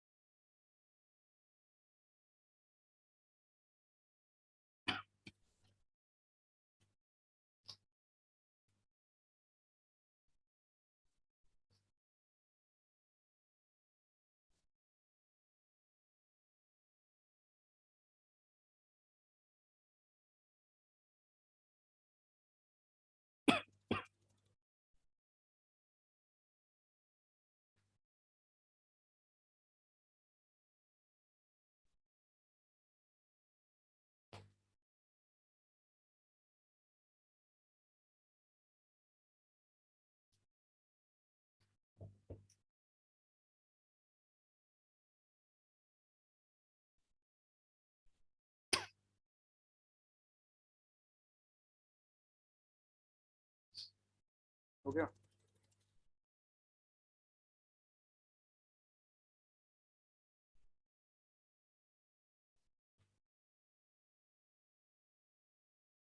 नेक्स्ट लिखेंगे। डेफिनेशन नहीं लिखा है ना कॉन्टेक्ट का, लिख लो डेफिनेशन, इसको कॉन्टेक्ट करने, the angle between, the angle between, the angle between tangent plane, the angle between tangent plane, the angle between tangent plane। क्योंकि ये एक लाइन से मैं ड्रॉ कर रहा हूँ, ये क्या दिखेगा तुमको, पूरा प्लेन दिखेगा, क्योंकि 1D फिगर नहीं है ना, ये 3D फिगर है। तो जब इसको एक्सपैंड करोगे आगे की तरफ तो ये क्या है, पूरा प्लेन दिखेगा। इसको जिसको क्या बोल रहे हैं हम, टेंजेंट प्लेन बोल रहे हैं। तो angle between tangent plane and and solid surface solid surface inside the liquid, solid surface inside the liquid, solid surface inside the liquid is known as contact angle, is known as contact angle,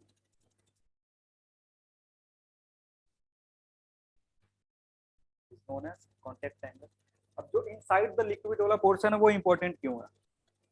inside the liquid अगर नहीं लिखते तो क्या हो जाता? देखो, जो भी सरफेस कौन से कांटेक्ट में है, जो भी सॉलिड सरफेस है इनसाइड द लिक्विड जो कांटेक्ट में है उस प्लेन के बीच में जो टेंजेंट आ रहा है उसके बीच में जो एंगल आता है उसको क्या बोलते हैं?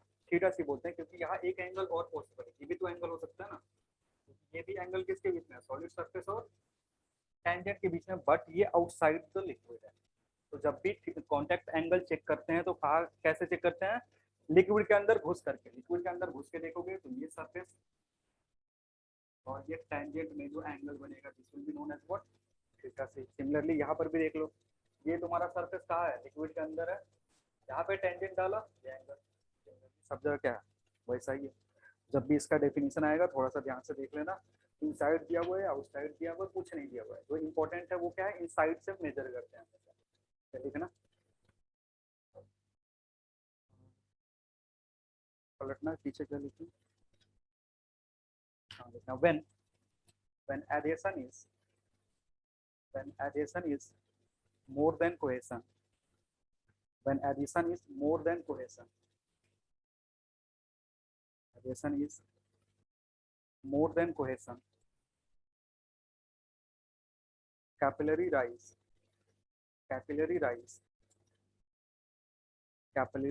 takes place, capillary rise takes place। Capillary rise का क्या मतलब है? लिक्विड जो होगा वो एक छोटे से ट्यूब में क्या होगा? राइज करेगा, ठीक है? इसका अपोजिट क्या हो जाएगा? And when cohesion is more then, and when cohesion is more then, when cohesion is more then, cohesion is more then adhesion, capillary fall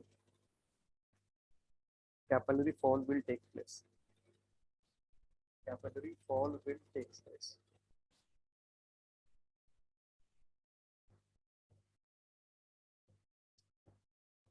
so next heading लिखेंगे capillary rise and fall. Next heading होगा तुम्हारा क्या? Capillary rise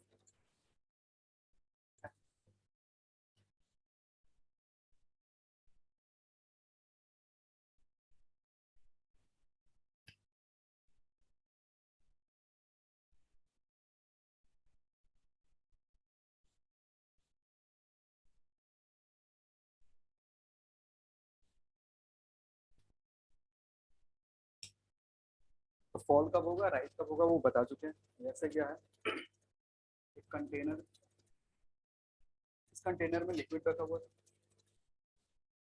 तुमने क्या करा? एक tube insert करा और उस ट्यूब का रेडियस अगर बहुत कम रहता है उसको क्या बोलते हैं? कैपिलरी ट्यूब बोलते हैं। इसके चलते क्या होगा? ये फ्लूइड क्या होगा? राइज करेगा तो इस तरीके का सरफेस बनेगा। क्योंकि जब ऐसा कंडीशन है, देखो इस केस में क्या है? एडिशन है ग्रेटर देन कोहेजन, तभी ऐसा सरफेस बनेगा। तो यहाँ पर भी थोड़ा सा ऐसे दिखता है, यानी अब तुमको जो लिक्विड दिखेगा कहाँ कहाँ दिखेगा? यहाँ तो दिख ही रहा था, साथ ही साथ इस प्रोसेस को क्या बोलते हैं? कैपिलरी राइज बोलते हैं। सिमिलरली फॉल होगा, ये कॉम्बिनेशन का यूज कर सकते हो, वाटर एंड ग्लास। अगर वाटर है तुम्हारे पास, उसमें ग्लास ट्यूब अगर इंसर्ट करोगे तो क्या होगा? राइज होगा इस तरीके से। सेम एग्जांपल होता है अगर तुम्हारे पास मरकरी और ग्लास है। मरकरी को अगर रखोगे ग्लास में कैसा दिखेगा? इस तरीके का। अगर इसमें कैपिलरी ट्यूब इंसर्ट करोगे, तो ये ट्यूब इंसर्ट करते हैं, इस केस में क्या दिखेगा तुमको? फॉल दिखेगा। ये तुम्हारा मरकरी, यहाँ भी मरकरी आएगा, लेकिन बाकी सब जो पोर्शन होगा ये क्या होगा, खाली होगा। इसको क्या बोलते हैं, अभी तुम्हारा एक्चुअल सरफेस था वो था, वहां से क्या हुआ है, फॉल हुआ है कितने का, मान लो ये वैल्यू कितना ले रहा है, एच से फॉल हुआ है, एक्चुअल लेवल से क्या हुआ है, फॉल हुआ है। इस दूसरे केस में क्या हुआ, राइज हुआ है एच से, क्योंकि राइज और फॉल बोलते हैं। और इस केस में, दूसरे वाले केस में क्या है तुम्हारा, cohesion is more than adhesion. इसका एग्जांपल क्या है, मरकरी HBN।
हो गया, इसका फॉर्मूला क्या था, एच का,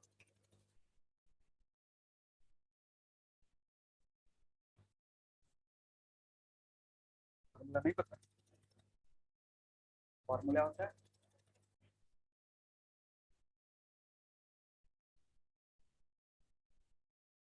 टी, क्या है तुम्हारा सरफेस टेंशन, आर क्या है, आर है तुम्हारा radius, rho R cos theta, rho क्या है डेंसिटी,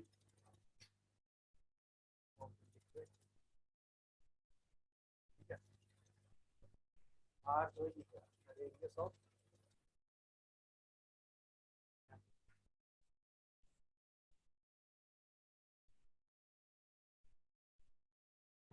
थीटा क्या है रेक्टेंगल, क्या है तुम्हारा सरफेस टेंशन। समझा करेंगे, आया कहाँ से, लिखना नहीं है बस, फॉर्मूला ये याद रखना।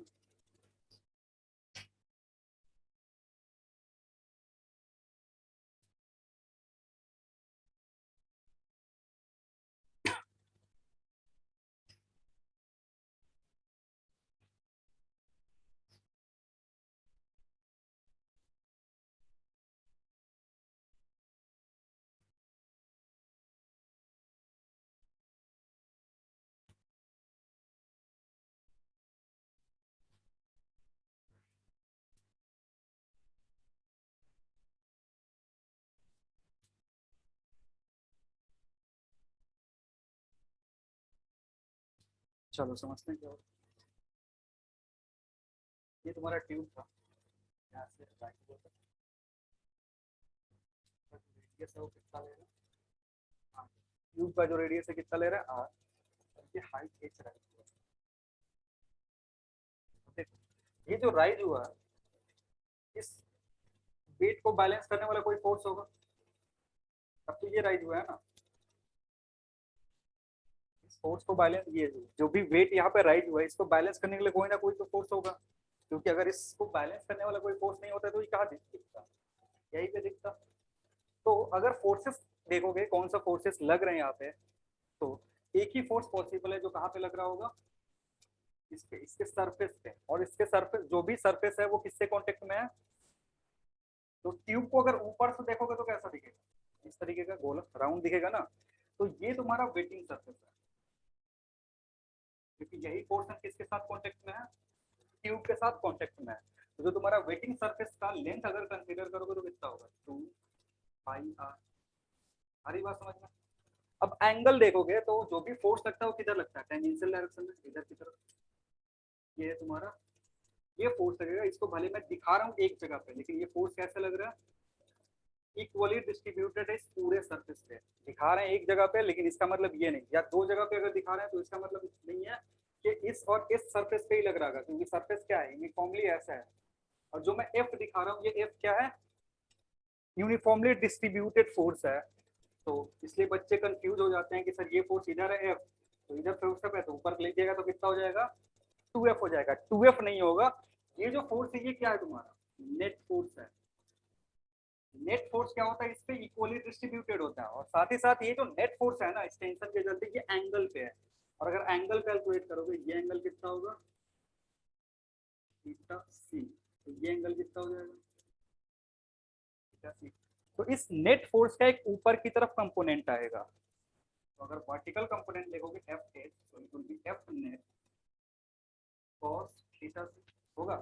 और अगर एफ नेट देखोगे, एफ नेट कितना होगा, एफ नेट होगा surface tension into wetted length. F net कितना होगा, जो लेंथ वेटेड है इनटू टेंशन, वेटेड लेंथ कितना, तो 2 पाई आर। समझ में आ रहा है। तो एफ एच सॉरी एफ भी है, एफ पार्टिकल फोर्स, एफ भी कितना हो जाएगा 2 इंटू 2 पाई आर कॉस। अब यही जो फोर्स होगा ये किसको बैलेंस कर रहा होगा, इस फोर्स विल बैलेंस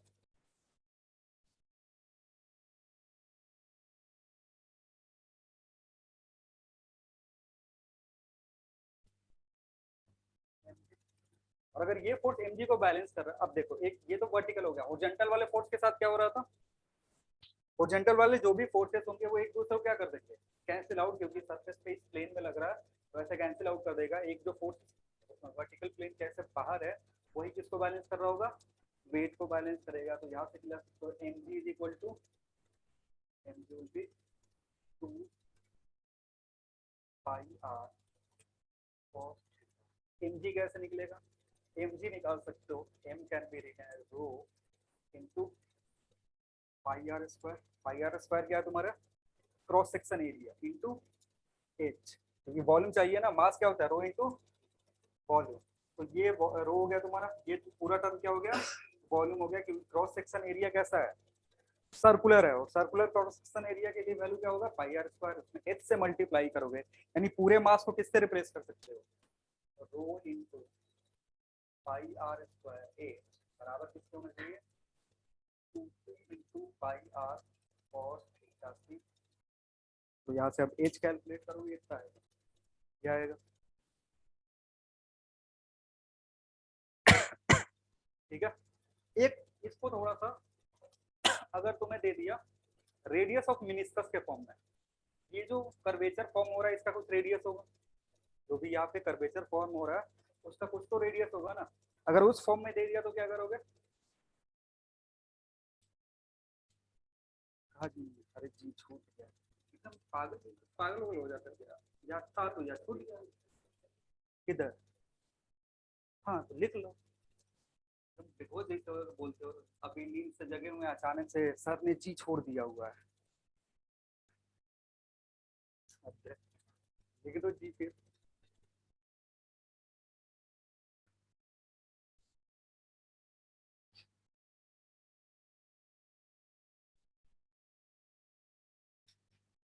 वेट को बैलेंस कर रहा तो जी आना ही चाहिए था, ठीक है ना, जी यहाँ छूटा हुआ था, इधर से इधर इधर से। और नेक्स्ट क्या बता रहे थे, अगर तुमको दे दिया इस आर को, आर की जगह क्या दे दिया, रेडियस ऑफ मिनिस्कस दे दिया, तो अगर इसका सरफेस ड्रॉ करोगे इस तरीके का दिखेगा, ठीक है। और ये जो रेडियस होगा तुम्हारा, ये रेडियस कितने के बराबर होगा, कैपिटल आर के बराबर, तो क्या बोलना है, रेडियस ऑफ मिनिस्कस बोलना है। ये वैल्यू कितने के बराबर होगा, स्मॉल आर के बराबर, क्योंकि इसका सेंटर यहाँ है जहाँ से ये रेडियस बन रहा है, और ये जो स्मॉल आर है वो किसका रेडियस है, ट्यूब का रेडियस है। अब इन दोनों में कोई रिलेशन बन सकता है, क्या रिलेशन बनेगा सोचो, ये एंगल चाहिए, इन दोनों में रिलेशन बनाने के लिए क्या चाहिए, एंगल चाहिए। तो हमारे पास एक एंगल है, कौन सा, ये एंगल कितने के बराबर है, थीटा सी। तो ये कितना हो जाएगा, ये एंगल कितना होगा, थीटा सी। क्योंकि इन दोनों के बीच में कितने का एंगल है, इन दोनों के बीच में, क्योंकि देखो ये सरफेस पे हमने टेंजेंट डाला, और इस टेंजेंट के बीच में और जो सर्कस के बीच में एंगल बना उसको क्या बोल लेते हैं, थीटा से। और इस टेंजेंट का ये रेडियस होगा, क्योंकि ये मेनिस्कस है ना, तो उसका ये रेडियस है। टेंजेंट और रेडियस में कितने का एंगल होता है, 90 का। तो ये एंगल तुम्हारा कितना है, 90। तो ये कितना बचेगा, 90 माइनस थीटा। तो ये कितना हो जाएगा, थीटा सी। यानी यहाँ से लिख सकते हो आर cos थीटा सी कितने के बराबर, आर के बराबर। रिप्लेस कर सकते हो या उल्टा लिख दिया, ठीक है ना। हाँ हाँ।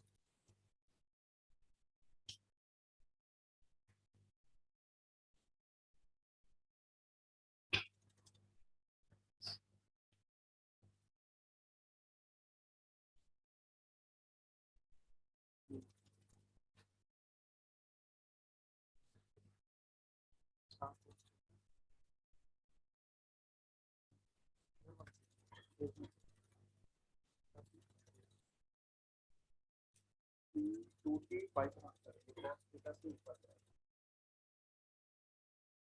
को चेंज कर लेना इधर से डेरिवेशन से। ये जो फॉर्मूला है h इक्वल टू क्या आएगा, 2t cos theta c divided by ये फॉर्मूला। h को चेंज कर लेना, पूरा काट के अलग से फॉर्मूला ही लिख लो ना, उसी में करना है।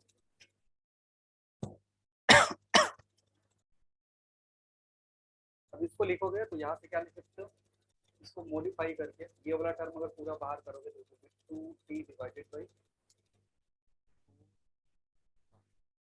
आर क्या है तुम्हारा,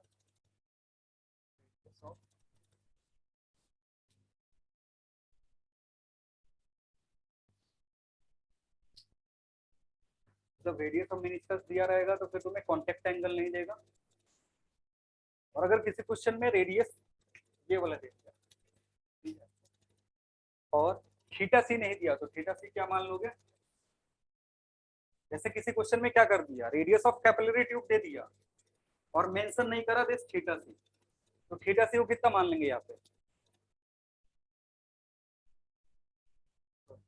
ये जीरो मान, जीरो क्यों मानेंगे, क्योंकि अगर प्लेन सरफेस ऐसे बन जाए तो उस केस में टेंजेंट डालेंगे।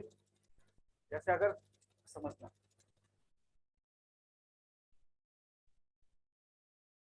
अगर ऐसा सरफेस बन रहा है, एक ऐसा क्वेश्चन आता है कि अगर थीटा सी हो गया 90 डिग्री और थीटा सी हो गया 0 डिग्री, तो इस दोनों केस में सरफेस का जो नेचर होगा वो कैसा होगा। अगर थीटा सी कितना है 90 डिग्री और थीटा सी कितना है 0 डिग्री है, तो यहाँ पे जो सरफेस का नेचर बनेगा वो किस तरीके का नेचर होगा, कनकेव होगा, कन्वेक्स होगा, हाइपरबोलिक या फिर स्फेरिकल, किस तरीके का होगा। ठीक है, अब समझो डेफिनेशन के अकॉर्डिंग क्या था, थीटा सी का डेफिनेशन क्या है कि angle between tangent and surface. Theta C 90 रखने का क्या मतलब हुआ, थीटा सी 90 रखने का मतलब जो सरफेस है वो कैसा होना चाहिए, तो इस तरीके का, है ना।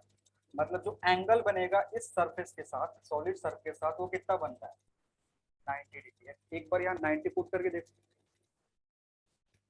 90 पुट करोगे तो कितना आएगा, 0 आएगा। मतलब ऐसा तुमने पेयर ले लिया जिससे कॉन्टेक्ट एंगल कितना आ गया, कॉन्टेक्ट एंगल 90 डिग्री आ गया, तो राइज एंड फॉल नहीं होगा। मतलब ऐसा पेयर जिसमें सॉलिड और ये लिक्विड के बीच में कॉन्टेक्ट एंगल कितना हो गया 90 डिग्री। जैसे तुम्हारे पास वाटर और सिल्वर का पेयर है, इस ट्यूब को हम क्या कर दिए, सिल्वर से बना दिए, और जब उसको वाटर में इंसर्ट करोगे तो क्या होगा, ना राइज होगा फिर ना ही फॉल होगा, क्योंकि उसमें कॉन्टेक्ट एंगल कितना हो गया 90 डिग्री हो गया। दूसरा केस आ रहा है अगर कॉन्टेक्ट एंगल 0 डिग्री हो जाए, कॉन्टेक्ट एंगल क्या हो जाए 0 डिग्री हो जाए, तो राइज तो होगा, देखो, क्योंकि अगर 0 होगा तो ये टर्म कितना होगा 1, यानी हाइट में राइज कितना होगा 2t रो जी आर होगा। अब इस केस में पूछता है कि तुमसे जो मिनिस्कस बन रहा है उसका नेचर कैसा होगा। नेचर मिनिस्कस का parabolic, spherical, hyperbolic and so on, इस तरीके का ऑप्शन रहता है। तो नेचर क्या होगा, हाइपरबोलिक, पैराबोलिक, सर्कुलर, या किस तरीके का नेचर होगा, क्योंकि यही यही कर्वेचर इस तरीके का हो सकता है, या फिर ऐसा हो सकता है, या फिर मे भी इस तरीके का हो सकता है। सारी बात समझना। तो जो भी ये तीनों अलग अलग तरीके के सरफेस है, तो जब एंगल 0 डिग्री होगा, एंगल यहाँ पे 0 डिग्री सेल्सियस, 0 डिग्री कहने का मतलब है कि देखो ये जो सरफेस बन रहा है ना, यहाँ पे जो टेंजेंट डालोगे तो वो टेंजेंट और ये सरफेस क्या हो जाएगा, एक दूसरे के पैरेलल हो जाएंगे। यहाँ पे जो सरफेस है ये मान लो तुम्हारा इधर का सरफेस है, और इधर जब टेंजेंट डालोगे तो ये दोनों क्या हो जाएगा, पैरेलल होगा। और इसी केस में जो एंगल बनेगा थीटा सी कितना बनेगा, 0 बनेगा। और ये कब पॉसिबल है, जब यहाँ पे जो भी तुम्हारा सरफेस बनना है वो स्फेरिकल नेचर का, कैसा बने तुम्हारे पास, स्फेरिकल बने। मतलब ये टोटली अगर सर्कुलर होगा, जैसे ये सर्कल है तुम्हारा, ये सर्कल है, यहाँ पे अगर टेंजेंट डालोगे तो इस तरीके से पास होगा, इस पॉइंट पे टेंजेंट डालोगे तो इधर से पास होगा। आ रही बात समझ में। और अगर ये टेंजेंट पैरेलल किसके हो जाए, सॉलिड के, अगर ये जो भी टेंजेंट तुमने डाला वो किसके पैरेलल हो जाए, इस प्लेन के पैरेलल हो जाए, सॉलिड प्लेन के पैरेलल हो जाए, तो थीटा सी की वैल्यू कितनी होगी, थीटा सी 0 होगा। और थीटा सी 0 होगा तो राय जितना होगा, जो सरफेस का नेचर होगा वो कैसा होगा, स्फेरिकल होगा, सर्कुलर होगा, कंप्लीट सर्कल। मतलब यहाँ जो बनेगा वो इस तरीके का सरफेस बनाओगे, और क्योंकि 3D में है उसको क्या बोलेंगे, स्फेरिकल बोलेंगे। तो नेचर पूछता है किस तरीके का नेचर बनता है, पैराबोलाइड बनेगा या स्फेरिकल बनेगा, तो ऑप्शन क्या होगा उसका, नोट में लिख लो, when theta C is equal to 90 degree, note number 1 में लिखेंगे, when theta C is equal to 90 degree, theta C is equal to 90 degree, no rise और fall, no rise or fall takes place, no rise or fall takes place, no rise or fall takes place। Number 2 में लिखेंगे when theta c is equal to 0 degree, when theta c is equal to 0 degree, rise will takes place। क्या होगा, rise होगा ना या fall होगा, rise होगा, rise will takes place, and spherical curvature will form, and spherical curvature will form, spherical curvature will form। Example में लिख सकते हो,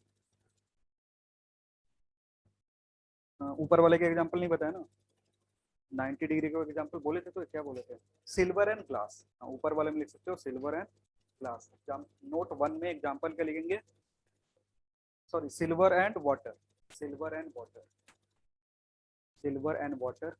नंबर 2 वाले में क्या लिखोगे, distilled water and glass, distilled water का क्या मतलब है, कुछ इम्प्यूरिटी नहीं है उसमें या मिनरल्स नहीं है उसमें। डिस्टिल्ड वाटर अगर तुम्हारे पास है, उसको अगर कहाँ रख रहे हो, ग्लास में रखोगे तो राइस तो होगा, लेकिन किस तरीके का सरफेस बनेगा, नॉर्मल वाटर के लिए क्या बनेगा, नॉर्मल वाटर के लिए जो एंगल बनता है वो मे बी ग्रेटर देन 0 होता है, 7 डिग्री या 8 डिग्री उसके आसपास होता है। इसलिए जो सरफेस बनेगा राइस तो होगा, सरफेस कर्व बनेगा, और वो स्फेरिकल नेचर का नहीं होगा। लेकिन डिस्टिल्ड वाटर और ग्लास में देखोगे तो क्या होगा, राइस होगा, और राइस के चलते जो भी मिनिस्कस प्रोड्यूस होगा उसका नेचर होगा स्फेरिकल।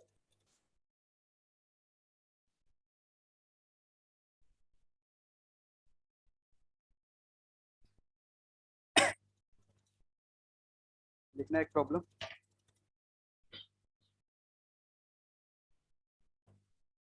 लिखना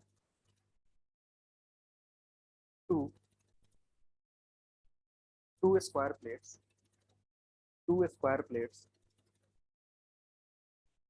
two square plates of length L, two square plates of length L of length are inserted of length are inserted in a liquid of length L are inserted in a liquid of surface tension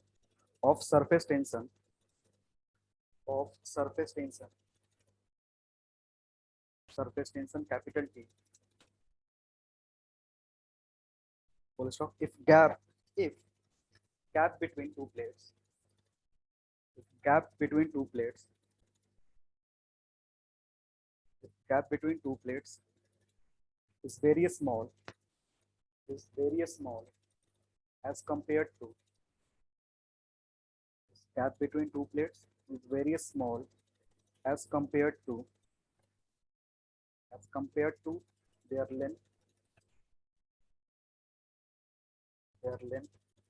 then find rise then find rise in the liquid level then find rise in the liquid level inside the plates if density and rectangle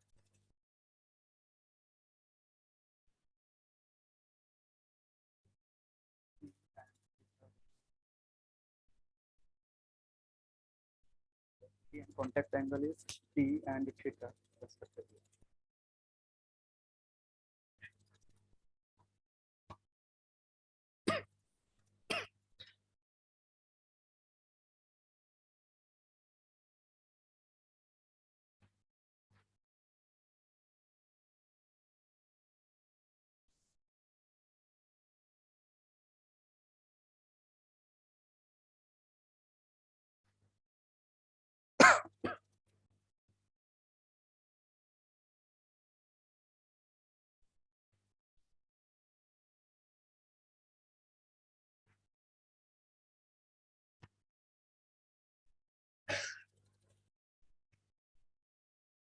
plate बता दे रहे plate ऐसा नहीं होगा एक square plate है एक ऐसा दूसरा स्क्वायर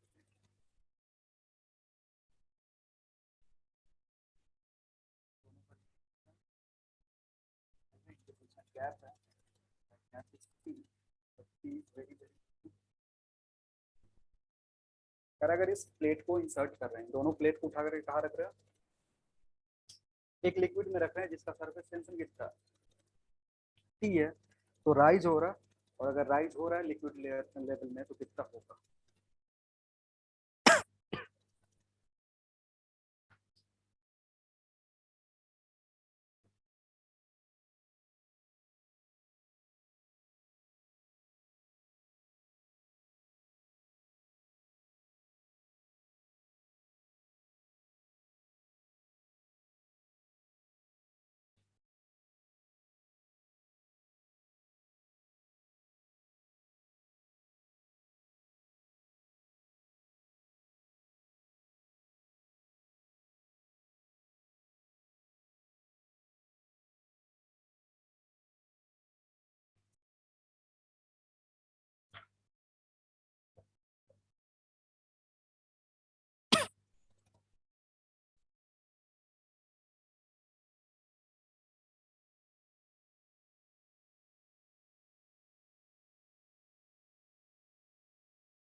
नहीं होगा देखो इस प्लेट को अगर किसी लिक्विड में इंसर्ट करोगे ये अगर इनिशियल लिक्विड लेवल है तो इसमें प्लेट को इंसर्ट करते ही क्या होगा राइट जो हो रहा है ये जो पूरा प्लेट है ये क्या हो जाएगा से भर जाएगा इसका तो ये राइट रो दिखेगा एच का इसमें कैलकुलेट करना सेम चीज था पहले हम क्या कर रहे थे एक ट्यूब इंसर्ट कर रहे थे अभी ट्यूब की जगह पूरा प्लेट ऐसे इंसर्ट कर दिया मतलब अगर सामने से प्लेट को देखोगे तो किस तरीके का ऐसा और इसमें राइज होगा हमारा लिक्विड लेवल था कैलकुलेट करना तो पिछले वाले केस में जो क्रॉस सेक्शन था वो कैसा था सर्कुलर था अभी इसको ऊपर से देखोगे तो क्या दिखेगा ऐसा सरफेस दिखेगा इसमें ये लेंथ कितना है, ये लेंथ कितना है, और इधर वाटर है। अभी इधर क्या है तुम्हारा, जो भी लिक्विड है वही लिक्विड है। तो ये एल और ये एल, और इसके रिस्पेक्ट में तुम क्या निकाल सकते हो, फोर्सेस कैलकुलेट कर सकते हो। तो इस सरफेस पे फोर्स लग रहा होगा, और चूंकि कॉन्टेक्ट एंगल दिया हुआ है, एंगल पे लगेगा, यानी उसके लिए अगर यहाँ पे देखोगे तो जो भी फोर्स लगेगा तो इस डायरेक्शन में इधर दूसरे सरफेस पे। अब ये सरफेस जो है ना, और ये सरफेस दोनों क्या सेपरेटेड है। ये सरफेस पे लेंथ एल है, और दूसरे वाले सरफेस पे क्या है, लेंथ एल है। तो अभी जो फोर्स लगेगा इधर की तरफ फोर्स, जिसको किससे रिप्रेजेंट कर रहे हैं, एफ से रिप्रेजेंट कर रहे हैं। और चूंकि बीच में सेपरेशन है, तो फिर अब इस पे जो फोर्स लग रहा होगा उसको सेपरेटली निकालना पड़ेगा, क्योंकि इधर पूरा क्या है, लिक्विड है। और अगर यहाँ पे ऐसे दे देता ना कि मान लो ये ऐसा, इधर भी सॉलिड होता और इधर भी क्या होता, सॉलिड होता, तब हम सिंगल एफ ले करके क्या करते हैं, सीधे लेंथ से मल्टीप्लाई करते थे, आ जाता। तो अभी इधर एफ लग रहा है, इस सरफेस पे भी क्या लगेगा, इधर की तरफ एफ लगेगा। ये जो एफ होगा कितना होगा, टी इंटू एल, इधर की तरफ इधर सरफेस टेंशन टी कितने लेंथ पे लग रहा है, एल लेंथ पे। तो इस साइड में जो फोर्स लग रहा है उसकी वैल्यू कितनी होगी, अगेन इस साइड में जो फोर्स लगेगा उसकी भी वैल्यू कितनी होगी, टी इंटू एल होगा। दो सरफेस दोनों, पहले इस पे सोचना क्या है ना, मेन चीज है वेटिंग फोर्स, वेटिंग लेंथ समझना। एक बार कितना वेटिंग लेंथ है वो समझ जाओगे ना, तो नेट फोर्स इजिली कैलकुलेट कर सकते हो। तो वेटिंग लेंथ अगर इस केस में देखो कितना है, 2L है। जो भी वेटिंग लेंथ है वो कितना है, एल इधर और एल इधर की तरफ। अब वेटिंग लेंथ जैसे ही तुमने कैलकुलेट कर लिया, नेट फोर्स का फॉर्मूला क्या होता है, नेट फोर्स होता है surface tension into waiting length. Surface tension की वैल्यू कितनी दी हुई है, वेटिंग लेंथ कितना, 2L। तो मेन चीज तुम्हें यही कैलकुलेट करना, अगर इसमें गलती कर दी है तो फिर नेट फोर्स में गलती हो जाएगा। आ रही बात समझ में। और एक बार अगर ये कैलकुलेट कर लिया तो इसका एक कंपोनेंट आएगा, इसका देखोगे नेट फोर्स का क्या आएगा, ऊपर की तरफ कंपोनेंट आएगा। कौन सा component, F net cos theta. और ये जो एफ नेट कॉस थीटा होगा वो किसको बैलेंस करेगा, F net cos theta balance करेगा किसको, cos theta will balance NB. और एफ नेट हमने यहाँ निकाल के रखा हुआ। नेट फोर्स इस सरफेस पे भी लग रहा है, इस सरफेस पे लग रहा है, वो पूरे का नेट कितना है, ऊपर लग रहा है एफ नेट कॉस थीटा। और एफ नेट हमने देखो कहाँ निकाल के रखा है, इधर पे आप पुट कर दो, 2TL हो जाएगा। कॉस थीटा किसके बराबर होती है, मास जो राइज हुआ उसको किस फॉर्म में लिख सकते हो,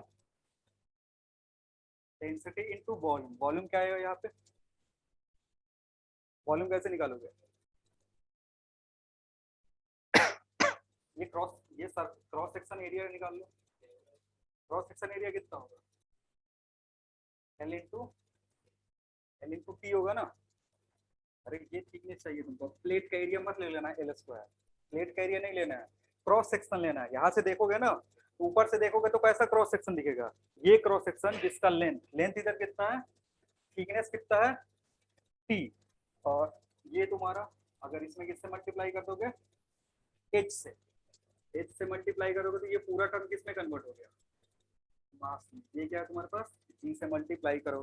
कैलकुलेट क्या करना था, कैलकुलेट करना था H। तो H will be 2T, LL cancel out होगा, एक एल इधर और एक एल इधर है, दोनों कैंसिल आउट हो जाएगा। तो 2T cos theta divided bye क्या आएगा, रूट G इंटू P। यहाँ T क्या था तुम्हारा, सेपरेशन बिटवीन द प्लेट्स। समझ में आ रहा है क्या कर रहे हैं,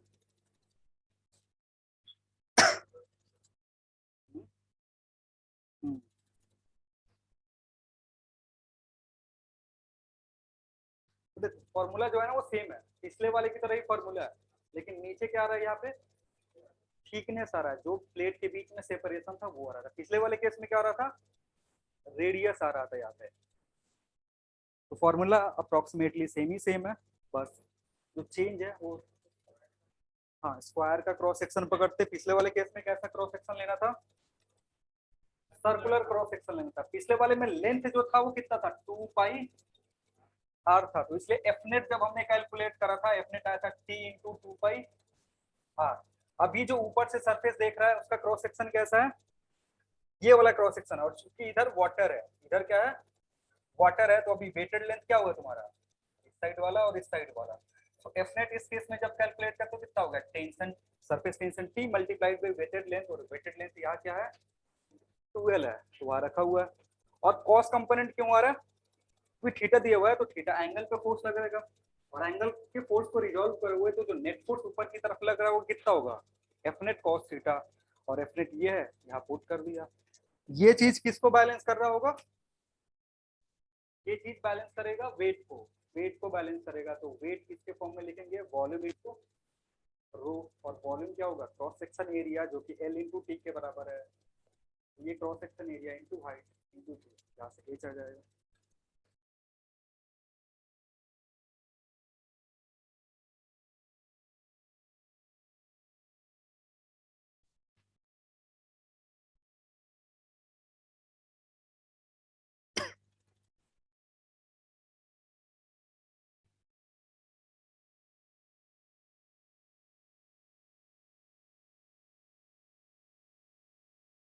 आगे इसको एक और लिखेंगे,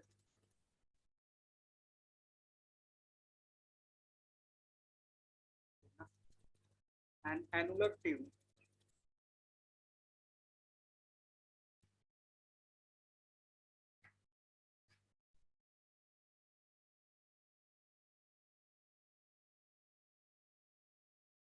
annular tube of radius of inner radius,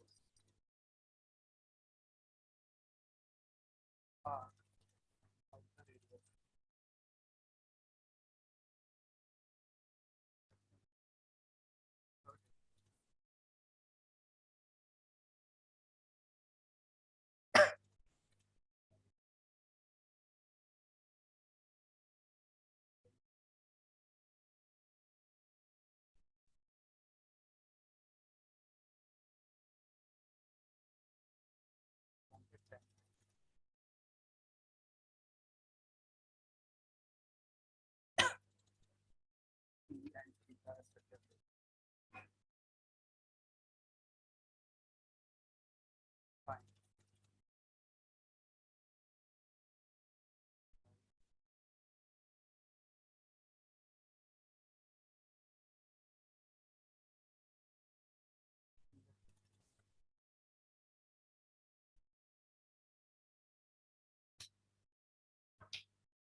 annular tube नहीं समझते हो, ये नॉर्मल ट्यूब है, मैं अगर एक सॉलिड इंसर्ट कर देंगे के चलते ये वाला जो एक वॉल्यूम है वो अवेलेबल नहीं हो वाटर इंसर्ट होने के लिए, इस टाइप के ट्यूब को क्या बोलते हैं, एनुलर ट्यूब बोलते हैं। और इसका इनसाइड रेडियस दिया हुआ है, बाहर वाला रेडियस कितना दिया हुआ, यानी जो भी वॉल्यूम राइट होगा वो किधर होगा, इस खाली जगह में, ये जो वॉल्यूम है वो अवेलेबल नहीं है।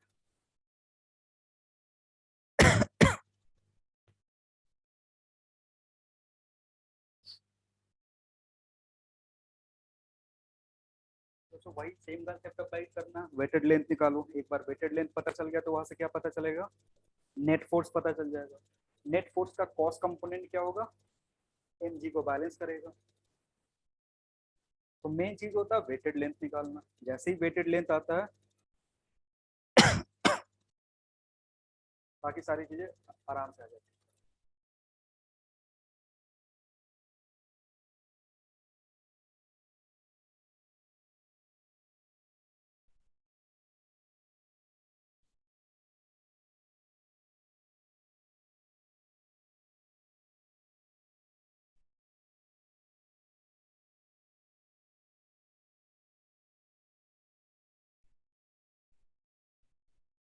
तो कितना होगा वेटेड लेंथ, वेटेड लेंथ बताओ, एल अगर पुट करना है तो कितना वैल्यू पुट करेंगे, ये पुट कर सकते हैं। तो जो अगर ऊपर से देखोगे तो ट्यूब दिखेगा कैसा दिखेगा, इस तरीके का, लेकिन ये जो जगह है यहाँ क्या सॉलिड है, तो अगर लिक्विड राइज करेगा किसको वेट करेगा, इस सरफेस को, इनसाइड वाले सरफेस को, जिसका लेंथ कितना है, इसका लेंथ है 2 पाई आर, ये आउटर वाले का लेंथ कितना है 2 पाई आर है। हरी बात समझ में। अगेन ये जो इनसाइड वाला पोर्शन है इसके लिए लिक्विड का होगा इधर होगा, हरी बात समझ में। तो ये ऐड होकर के कितना हो जाएगा अगेन 2 पाई स्मॉल आर, और ये जो वैल्यू होगा किसके बराबर होगा, वेटेड लेंथ के बराबर। सो नेट फोर्स अगर यहाँ से कैलकुलेट करोगे, नेट फोर्स कितना होगा, टी इंटू एल होता है, और एल की जगह क्या रखोगे, तो टी इंटू कॉमन इधर लो सीधा 2 pi T R plus capital R, ये नेट फोर्स आया।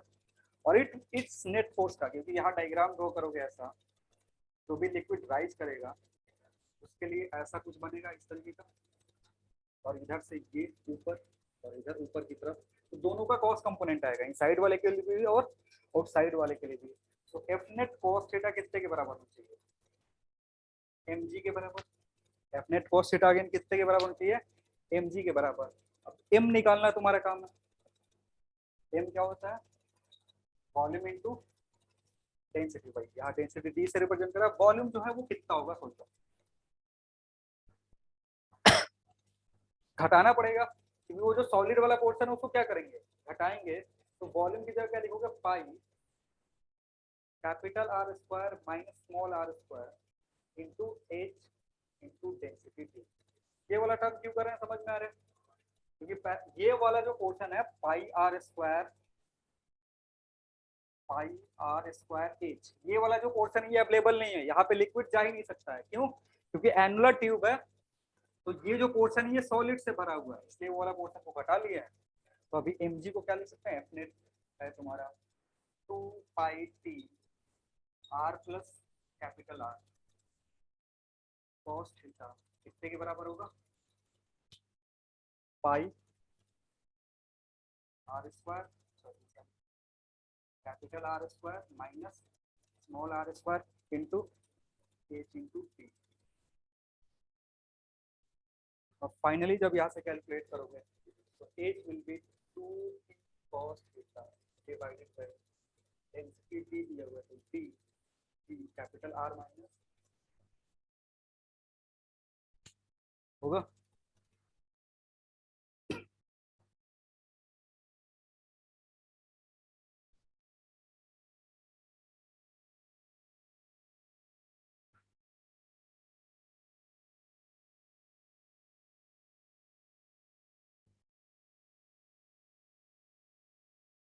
समझ में आया। इधर से क्या कर लो ना, ये वाला मैं टर्म लिख सकता हूँ आर स्क्वायर माइनस उस वाले टर्म में, इसको लिख सकते हो ए प्लस बी और ए माइनस बी के फॉर्म में। तो प्लस वाला टर्म इधर से इधर को क्या कर देगा, कैंसिल, तो बचेगा ये, यानी हाइट में जो राइज होगा it be 2t cos theta. Again देखोगे ना, तो अगर तुम्हारे पास समझ लो एक बार कैपिलरी ट्यूब होता तो इस जगह पे क्या था, रेडियस। अगर तुम्हारे पास प्लेट होता तो आर को किससे रिप्लेस कर रहे थे, टी से, जो थिकनेस बिटवीन द प्लेट है। और अगर तुम्हारे पास एनुलर ट्यूब है तो इस आर की जगह क्या आ रहा है, आर माइनस आर है। समझ में आ रही है बात।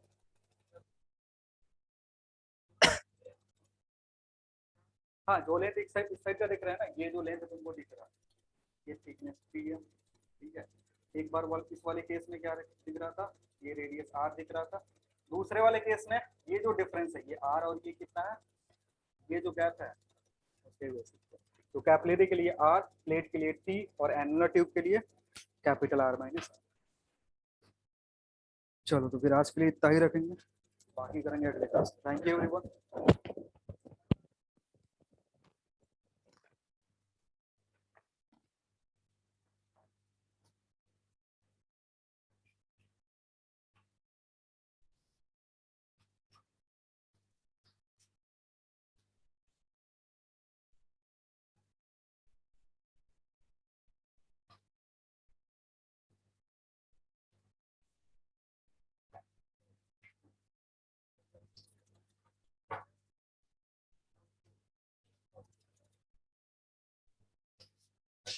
अच्छा,